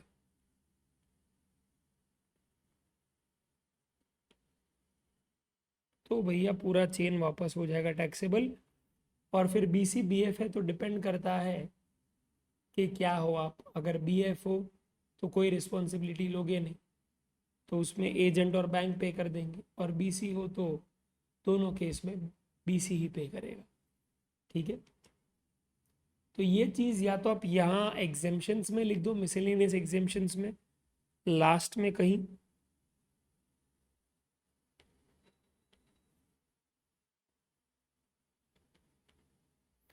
या फिर एक और मेरे हिसाब से तरीका बेस्ट यही रहेगा कि आप आरसीएम में जाओ, और यहाँ पे जगह है काफ़ी सारी, देखो यहाँ पे ही क्या है, लिख दो कि इशारा किस बात की तरफ है।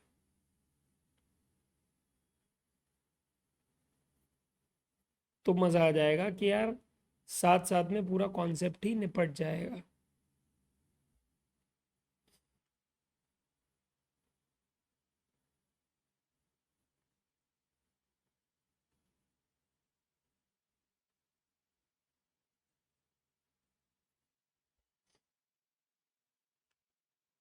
तो कौन टैक्स पे करेगा ये हम लोग सोचेंगे ही तभी जब बैंक अर्बन बैंक होगा। हम लोग वो सोचेंगे ही नहीं अगर वो रूरल बैंक बोल दिया है, क्योंकि पूरा चेन ही हो जाएगा क्या एग्जिट।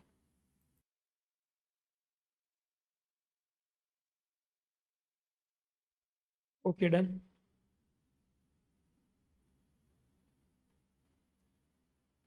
ठीक है, नेक्स्ट क्या है फटाफट से। तो ये अर्बन एरिया है, तो डेफिनेटली दोस्तों क्या है service provided to wealth bank as a business correspondent with respect to accounts in a branch. तो यहाँ पे क्या होगा, एफसीएम होगा या आरसीएम होगा भाई? वो खुद पे करेगा पृथ्वीराज या वो बैंक पे करेगा? है तो बिजनेस करस्पॉन्डेंट है गधे।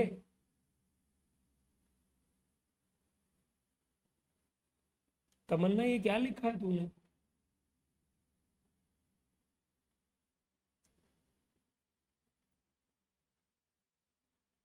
आजा।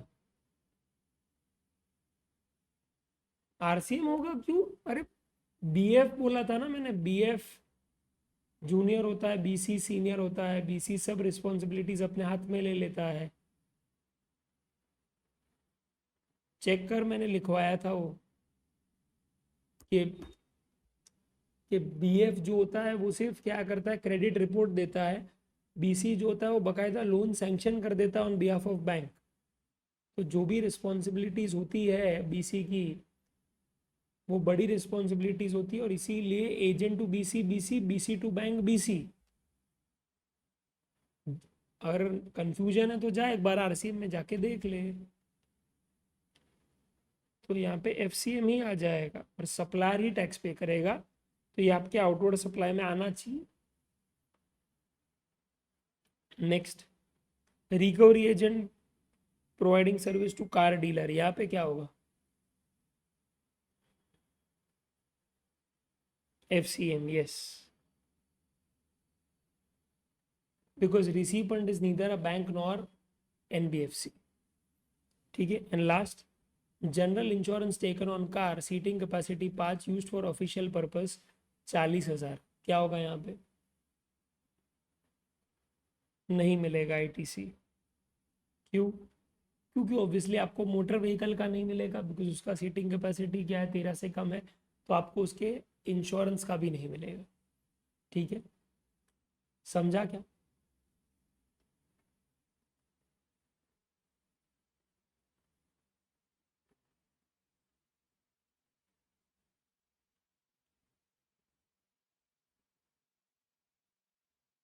दूसरा तो सब सही आंसर दिया है तूने। लीगल सर्विस का आईटीसी भी ले लिया और यहाँ पे लायबिलिटी भी दिखा दी। ठीक है,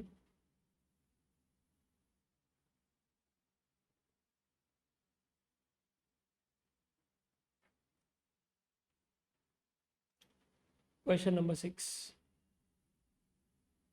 measures Gray, a registered tax payable person under regular scheme, provides following information in respect of supplies made by it during the month of April 2019।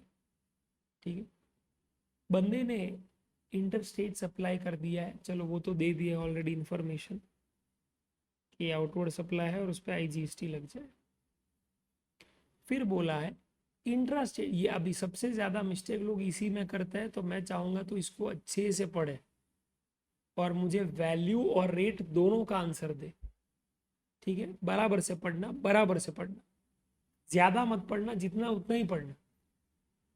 बोला है क्या, intrastate supply of 500 packets of detergent at 400 each along with a plastic bucket worth 100 each with each packet being a mixed supply. Rate of GST on detergent is 18% and on plastic bucket it's 28%। तो क्या हो जाएगा वो बताओ।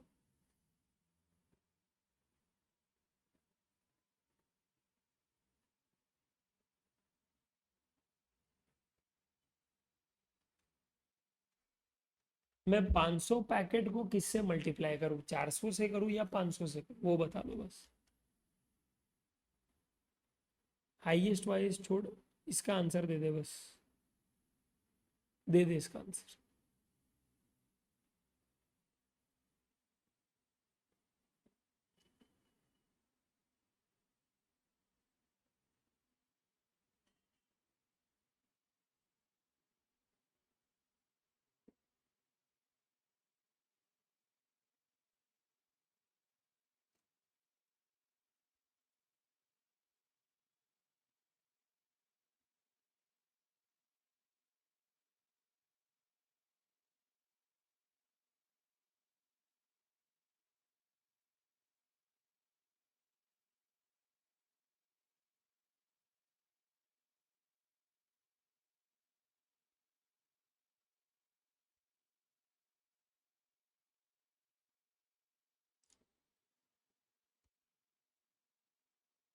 नहीं, 400 को यहाँ पे 500 को हम लोग मल्टीप्लाई करेंगे 400 से ही।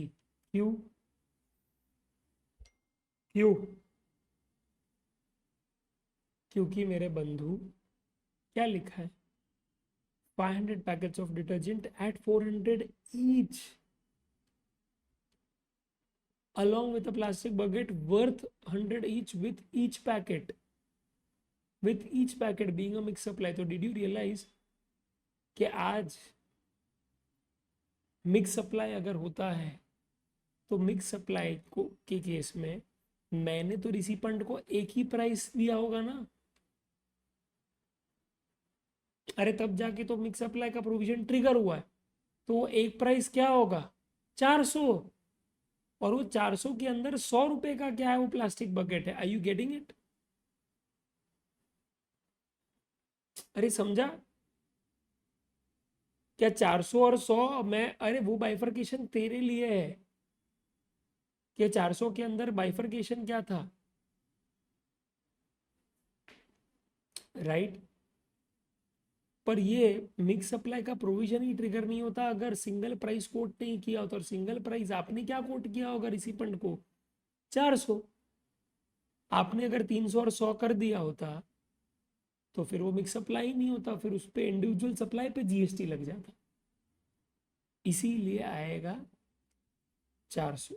आई think a lot of people actually got it right, so great. Okay, great, kudos to them, right. And definitely 28% पे लग जाएगा जीएसटी। सो ये just wanted to communicate that कि 2 लाख जो है उस पर 28% लग जाएगा जीएसटी। आपका आउटवर्ड सप्लाई है और इंट्रा है CGST SGST. Next,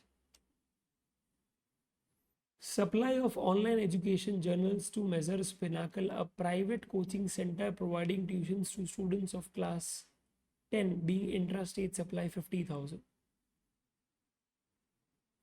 online journal ले रहे हो किसके लिए? कोचिंग सेंटर के लिए। कोचिंग सेंटर के लिए आज तक कौन सा एग्जामेशन दिया है भाई, ये दे देंगे इस बार। Next, interstate supply of goods out of which invoice for goods worth rupees 20,000 is missing and no other tax paying document is available। तो ठीक है, 70 में से 20 का निकाल दो, 50 का मिल जाएगा एटीसी। अच्छा, repairing of bus with seating capacity of 20 passenger use to transport its employees, ये वो। मेरे को 20 पैसेंजर दिख जाएगा ना, मैं आगे पढ़ूंगा ही नहीं, मैं सीधा बोल दूंगा ले ले आईटीसी जा।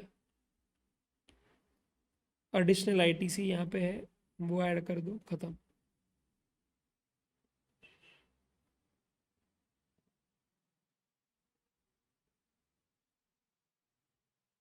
इसका आंसर नहीं है तो इसका आंसर आप लिख दो।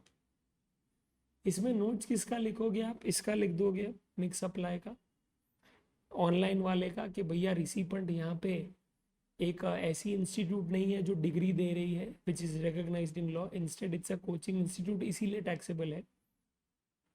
इसमें आपको बोलना पड़ेगा 16(2)A सेटिस्फाई नहीं हो रहा है बिकॉज इनवॉइस नहीं है, और यहाँ पे ब्लॉक नहीं होगा because seating capacity is more than 13 passengers. ठीक है,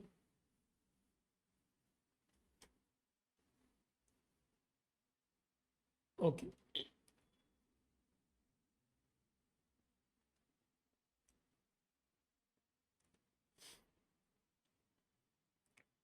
क्वेश्चन नंबर 7 देख लो, सेकेंड लास्ट है, आ जाओ।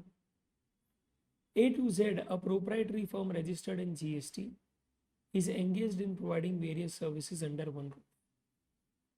The firm provides the following information pertaining to supplies made and input services availed during the month of March. Okay, आपको find out क्या करना है, GST liability.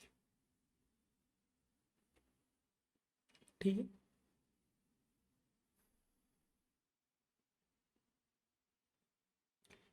ठीक है, ओके।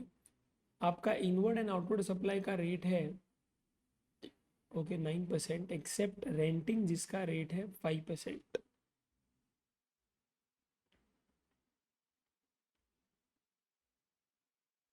ओके, चलो शुरू कर दो फटाफट से। Amount collected for loading, unloading, packing and warehousing of potato chips क्या होगा, taxable, not an agriculture produce. Fees paid for yoga camp conducted by charitable trust under 12AA for employees of the firm क्या होगा।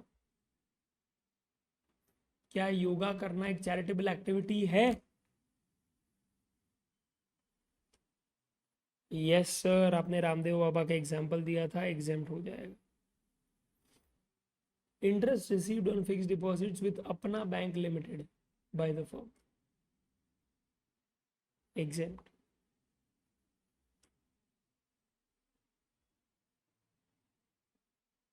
Professional services provided to FDM located in India, ये बताओ क्या होगा।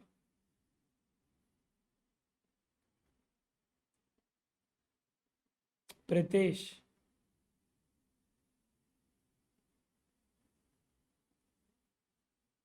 तो ये एग्जेम्प्ट कब होता,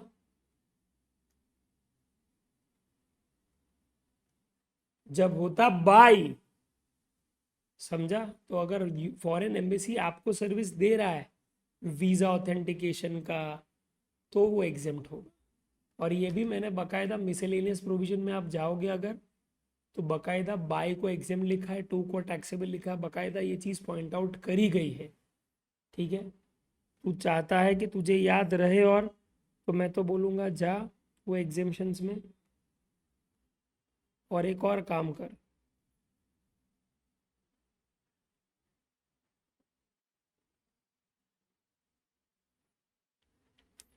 यहाँ पे रेफरेंस भी दे दे वो क्वेश्चन का,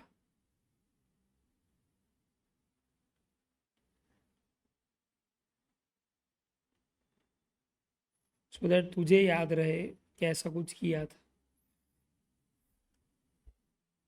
next, recovery services provided to ABC Finance Limited, who will pay the tax, ABC।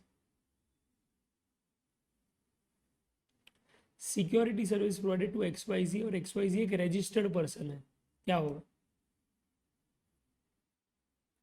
कौन पे करेगा, FCM या RCM,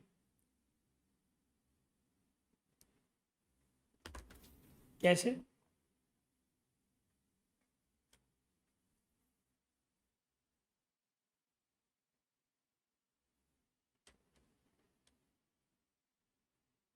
सप्लायर क्या है, देख प्रोविजन याद कर अगर सिक्योरिटी सर्विस में supplier is other than body corporate and recipient is a registered person, तो RCM बिकॉज मैंने बोला था सिक्योरिटी सर्विस में बहुत सारी कंपनीज होती है, तो अगर कंपनी है तो बात खत्म, उनको जीएसटी चार्ज करना है तो उनको FCM में डालो आप। पर यहाँ पे क्या कंपनी है क्या, वो प्रोप्राइटरी फर्म है भाई, सोल प्रोप्राइटर है वो, और वो सर्विस दे रहा है रजिस्टर्ड पर्सन को, तो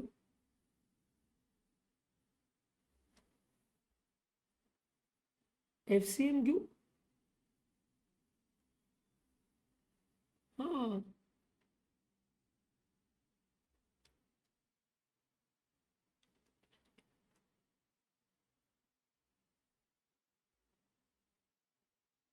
Receipts from running an education institution, including receipts for providing residential dwelling of 18 lakh 20 by education institution to the students 35 lakhs, basically यहाँ पे बोर्डिंग स्कूल का सर्विस दिया है तो क्या होगा,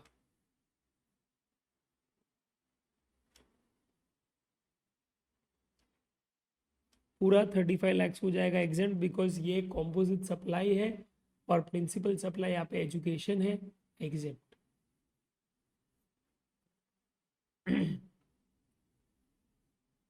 supply of value including cost of fuel for provision of renting of motor vehicle service to NPS Limited, supplier sole proprietor है, recipient एक बॉडी कॉर्पोरेट है, it includes cost of fuel और जीएसटी का रेट है 5%, क्या होगा,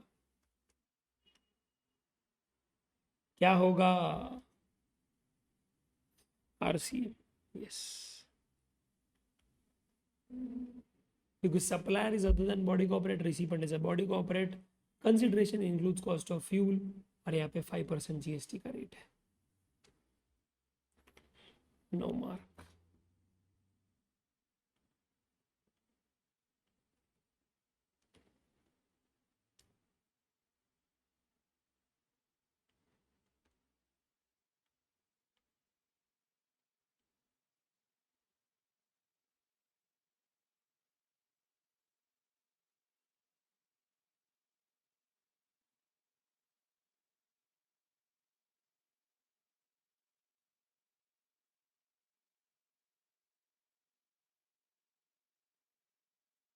ये कोई फालतू अजम्पशन लेने की जरूरत नहीं है।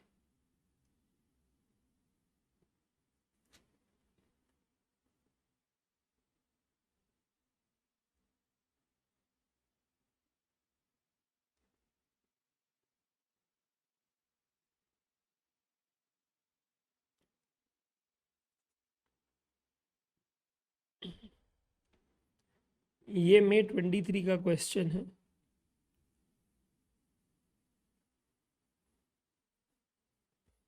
और मैं चाहता हूँ ये आप अपने आप करें, मेरे साथ ही पर अपने आप। चलो,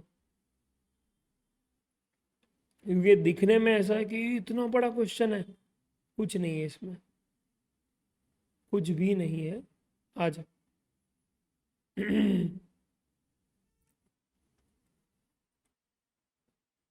Geno Enterprises, a partnership firm, is a regular taxable person in Guwahati and is engaged in the supply of ACs and its accessories as well as air conditioner repairing services. अक्टूबर का महीना है, let's see. Intrastate supply of air conditioner to customers in Assam is separately charged in invoice for delivery of goods at customers doorstep. क्या होगा,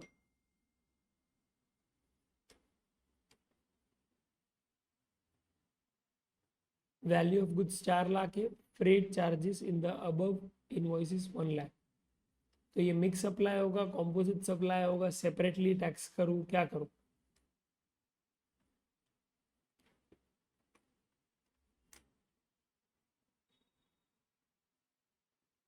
या एक साथ एक rate लगा दूँ, लिखो,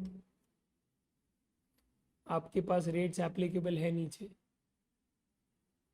एसी का रेट है 12% और फ्रेट का भी रेट है 12%, पर आपका नोट बहुत इंपॉर्टेंट है यहाँ पे,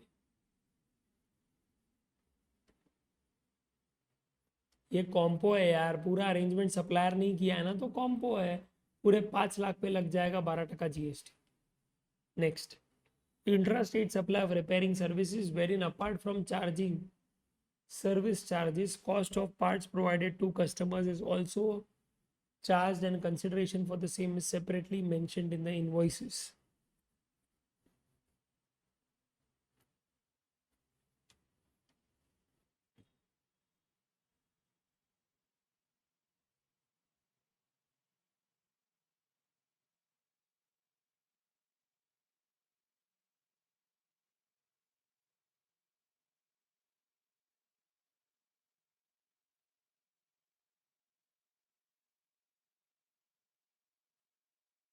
इन्होंने क्या टेक लिया है देखते हैं, चलो।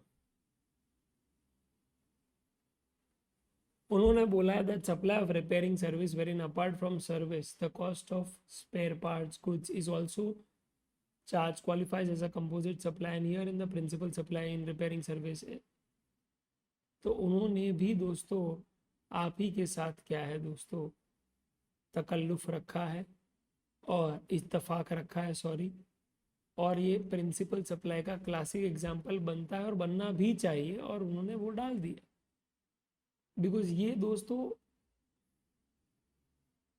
सिंपल सी बात है कि यार ये कॉम्पोजिट ही होता है कि मैं रिपेयर करने जाता हूँ कहीं पे, साथ साथ में पार्ट्स भी लेके जाता हूँ, सर्विस चार्ज भी लेता हूँ, तो ये कॉम्पोजिट सप्लाई है।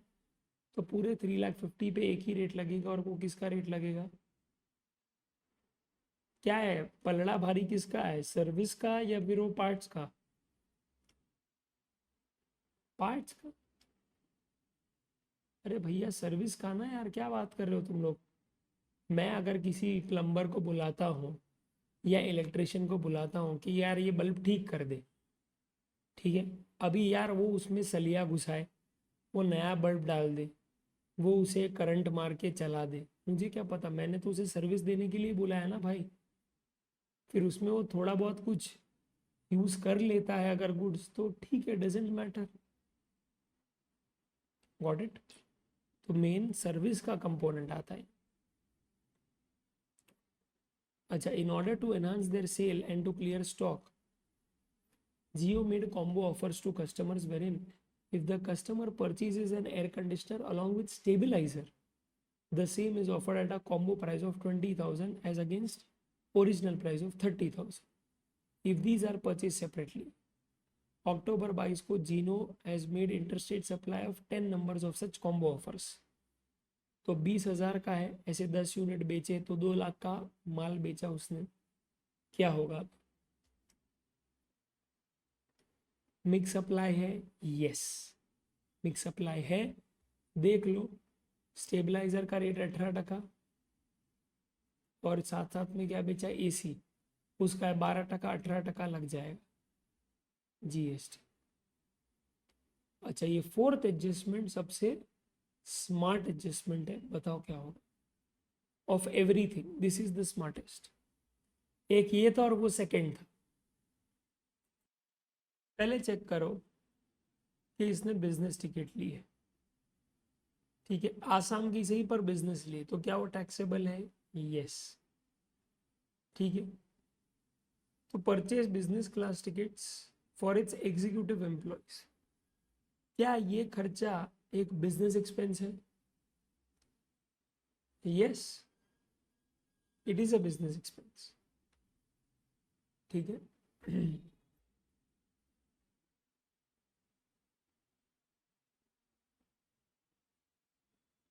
तो सबसे पहले आपने ये कंक्लूड किया कि टैक्सेबल है या नहीं। अब टैक्सेबल है तो आपको ये कंक्लूड करना है कि इसका आईटीसी मिलेगा कि नहीं, ठीक है।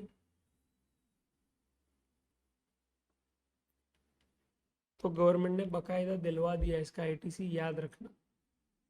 ट्रैवल पे सबको आईटीसी मिलता है, इसीलिए अगर आप देखोगे तो प्लेस ऑफ सप्लाई में गवर्नमेंट ने बकायदा जद्दोजहद की है 12(9) में,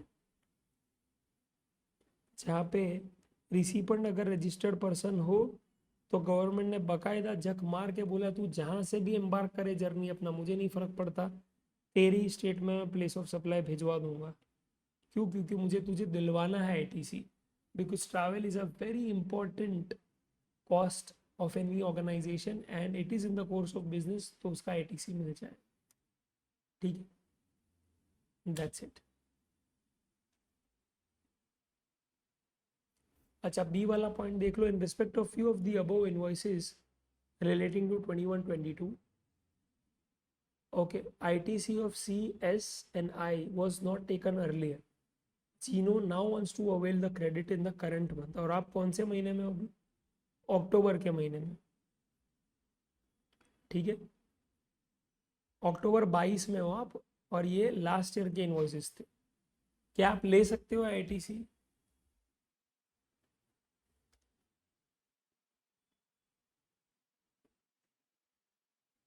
रीजन क्या लिखोगे वो बताओ?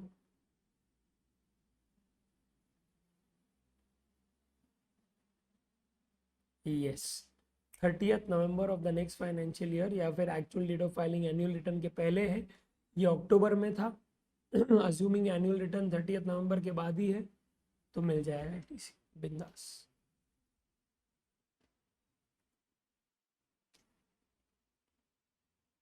ओके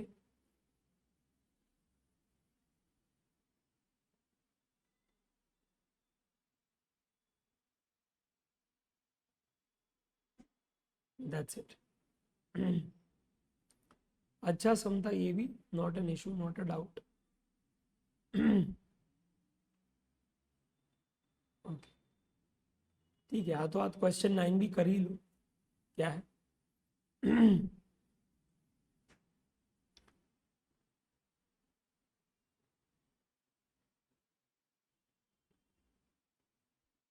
क्वेश्चन 9 में बोला है दोस्तों कि जयेश भाई है supplier of Mumbai, received the following amounts in respect of various activities in the month of October. Commission received as a recovery agent from bank NBFC, RCM. ये बहुत है, actionable claim received from normal business debtors. तो मैंने माल बेचा होगा, उसने मुझे क्या बिल्स रिसीवेबल दी है 10,50,000 की, ठीक है। तो अभी actionable claim received from business debtors, तो एक्शनेबल क्लेम मिला है ऐसा बोला है उसने, यानी उसने बिल ही बेचा है सिर्फ मेरे को। तो क्या होगा यहाँ पे, करेक्ट, नीदर, ये नॉट अ सप्लाई में आ जाएगा आपके।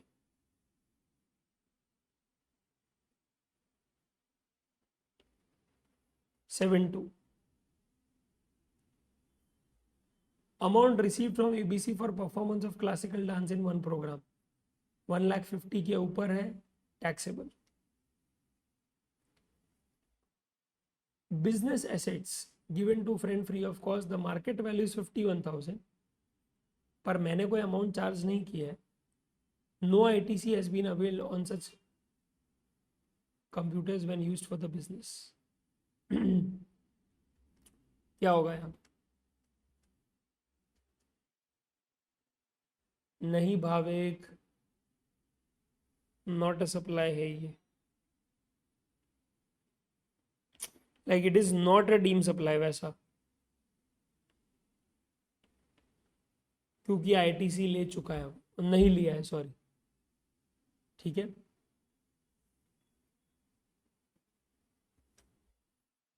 अच्छा, consideration received for 1 month rent from registered individual person for renting of residential dwelling for residential use, तो क्या होगा,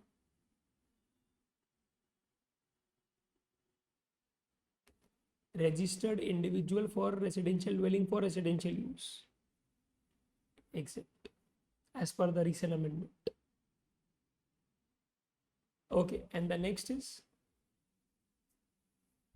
details of input service paid to unregistered GTA for various consignments.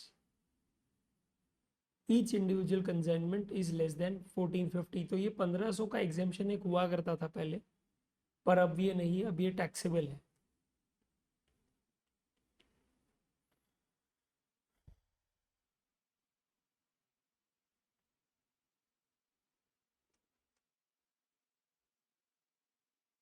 ठीक है,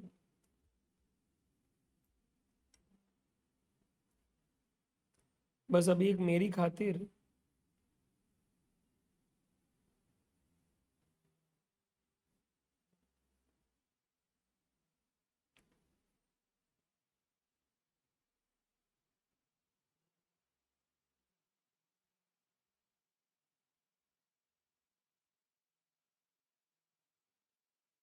चलो ये ले लो, November 23,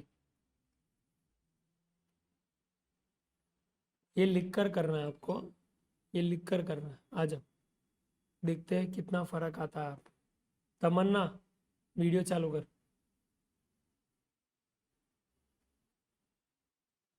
आ जाओ।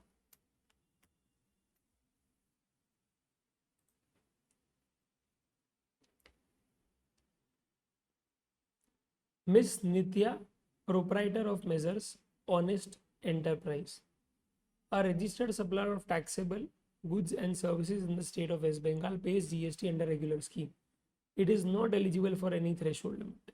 ठीक है, दिसंबर का महीना है, आउटवर्ड सप्लाई है इसका, intra state supply of goods to majors natural and sons. एक काम करो ना, आप ही करो, चलो आप ही करो।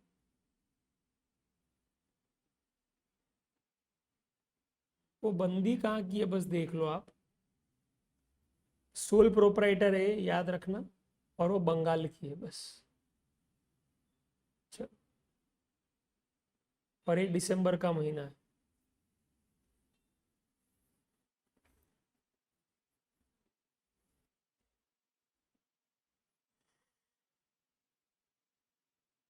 नेट मिनिमम जीएसटी निकालना है आपको, ये डेटा इनफ है आपके लिए।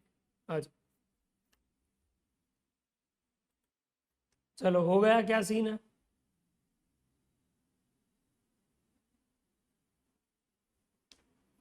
चलो सबसे पहले intra state supply of goods 7 lakh आ जाएगा, yes. Intra state transfer of goods to its branch office in state of West Bengal, both places are registered। क्या ये डीम सप्लाई के तहत इस पे भी लायबिलिटी आ जाएगा?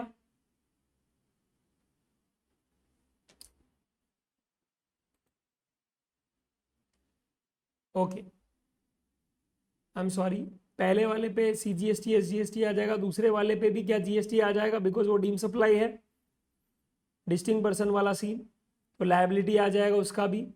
थर्ड वाले का क्या सीन है? सप्लायर कौन है? Sole proprietor. रिसीपेंट कौन है? एक company.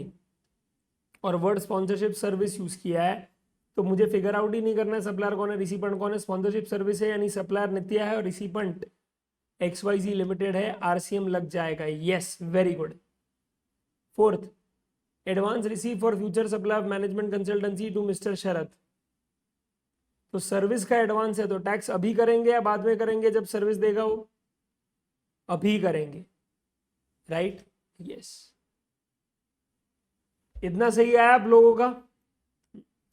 Next, inward supply, purchase of taxable goods from registered suppliers, मिल जाएगा ITC, इसमें कोई बड़ी बात नहीं है। इंट्रा है तो CGST SGST। अब ये सबसे इंपॉर्टेंट एडजस्टमेंट है, इसका ITC मिलेगा कि नहीं वो बता दो मुझे, लिखो फटाफट से।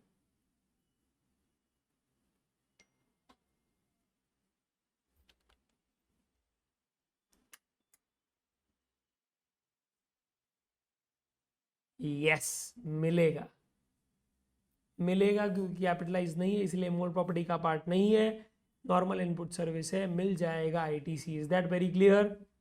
Yes boss. Avail legal services to represent from an advocate to represent in a matter in a court relating to collection of dispute proceeds from customers. तो अभी अगर आप गौर से देखोगे तो लॉयर ने नित्या को सर्विस दी है, ओके, और वहाँ पे एक इंफॉर्मेशन भी है, ओके, क्या तो एक रजिस्टर्ड पर्सन है, ठीक है। तो क्या आप RCM करवा दोगे यहाँ पे? यस, करवा दोगे आप, अनलेस पिछले साल ऐसा लिखा है कि ये उसका पहला साल है या पिछले साल टर्नओवर कम है, तो फिर नहीं आएगा, वरना आ जाएगा। हो गया भाई, इसमें क्या है, इसका ITC ले लेना, अलग से दिखा देना इनपुट टैक्स लायबिलिटी, और क्या। और इसका आंसर भी मैंने है ना डिस्कस किया है यूट्यूब चैनल पे मेरे, मैं वीडियो शेयर कर दूंगा, ठीक है। पर आ रहा है कॉन्फिडेंस, ऐसा लग रहा है बॉस कि आपको शायद एग्जाम में ना आया पर अभी आया है ये, which is great, it's a great transformation. इसका बता दो बस। मिस्टर धनवान है an individual registered supplier of Ahmedabad, received the following amount towards rendering of intrastate supply of services in January। क्या होगा यहाँ पे? received, consideration received from security and housekeeping services provided to Holy Foundation by the way of preschool outside the school premises on its school day annual day function, exempt होगा या taxable? Taxable because outside the school premises है. दूसरा, amount received as an honorarium for a participation as a guest anchor on अपना TV in a relation to debate. नहीं, ये taxable है. Exempt किस बात का एग्जेम्प्ट? कौन सा एग्जेम्पशन? अरे मैं गेस्ट एंकर की तरह जा रहा हूँ, इसमें क्यों एग्जेम्पशन देगा कोई भी? टैक्सेबल है. थर्ड, ये बताओ ये क्या होगा? Hiring charges for providing non AC contract carriage for transportation of employees to and from to Siddhi Private Limited, a registered person. Hiring is for 3 months and use of contract carriage is at the disposal of the company. तो मैंने non AC contract carriage दिया है, भाड़े पे दिया है, higher पे दिया, हायर. ओके, क्या होगा ये? टैक्सेबल होगा या एग्जेम्प्ट? क्योंकि नॉन एसी कॉन्ट्रैक्ट कैरेज अगर आप देखोगे तो उसमें दो चीजें थी वहां पे.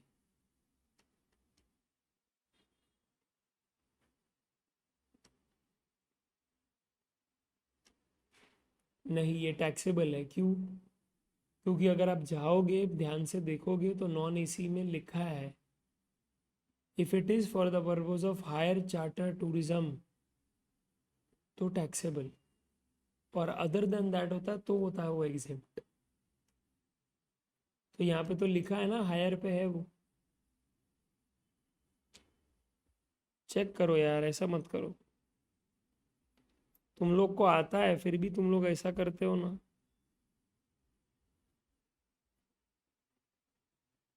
देखो इसको अंधे दिख रहा है.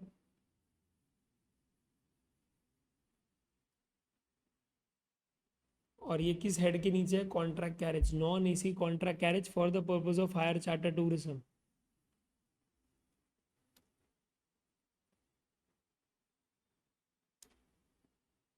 ठीक है.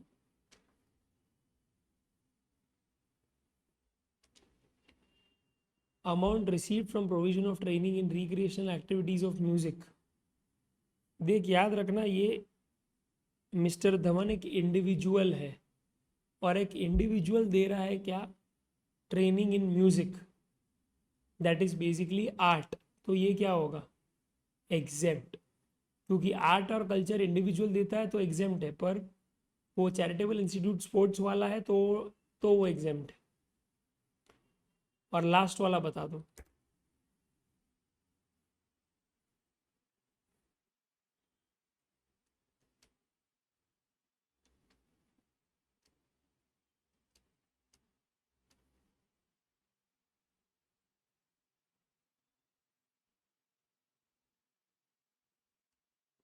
टैक्सेबल क्यों होगा शिवानी?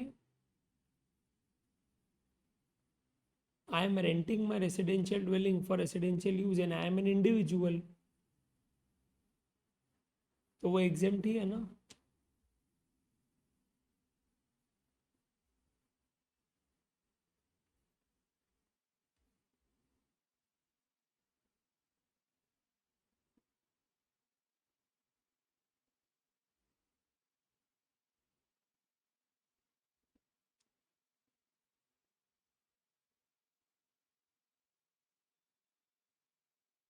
इंडिविजुअल को कभी भी परेशान नहीं करेगा गवर्नमेंट. बस ये 6 मार्क का सम था, इसमें क्या टफ था भाई? समझ रहा है? ये वाला तो ऑलरेडी कर दिया था, ये भी कर दिया था. ये वाला बता दो, ये 4 मार्क वाला ड्रीम वर्ल्ड वाला.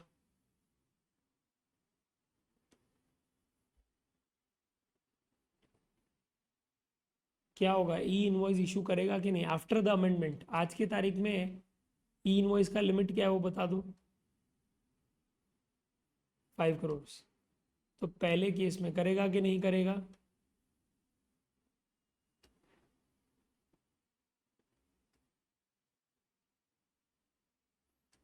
कर देगा वो इशू, क्योंकि 12 करोड़ है ना भैया. पर SEZ यूनिट अगर होता तो नहीं करता। पर SEZ डेवलपर अगर होता तो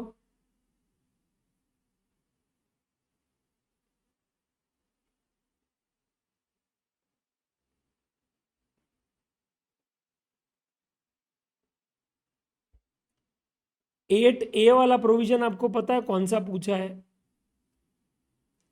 briefly explain the provisions relating to reversal of ITC in case of non payment of tax by supplier and reavailment thereof।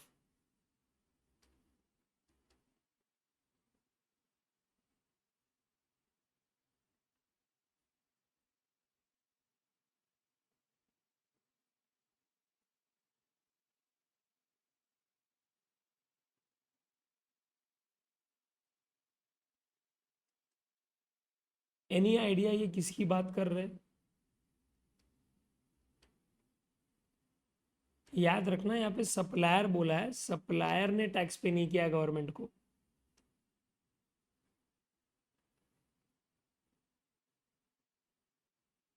एक बार चाहिए तो ITC का चैप्टर खोलो, चार्ट बुक खोलो और वहां पे क्या चेक कर लो। नहीं 88D तो बेटा रिटर्न्स में था वो।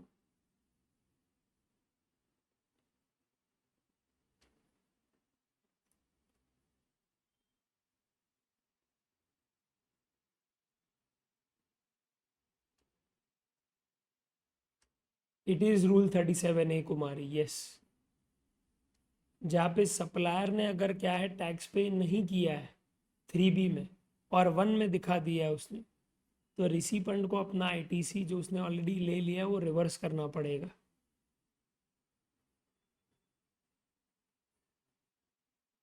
कब तक? अगर सप्लायर ने वो टैक्स पे नहीं किया 30 सितंबर तक, तो रिसिपेंट को क्या है रिवर्सल करना पड़ेगा वो 30 नवंबर तक। समझा? वो है ये। और सेकेंड वाला क्या है?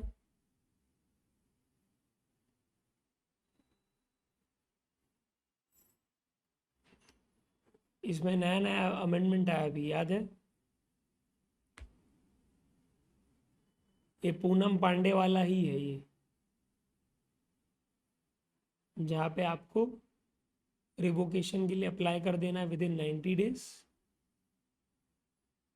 और एक्सटेंशन हुआ तो 180 डेज। ओके। और फिर आगे जाके 7 दिन के अंदर सामने वाला या तो एक्सेप्ट करेगा या तो शोकॉज भेजेगा। शोकॉज भेज दिया तो आपको और 7 दिन के अंदर रिप्लाई कर देना और 30 दिन के अंदर फिर वो बोल देगा एक्सेप्ट या reject. That's it, done. Okay. तो यहाँ पे दोस्तों हम लोग समाप्त करते हैं अपना मिक्स बैग का डिस्कशन।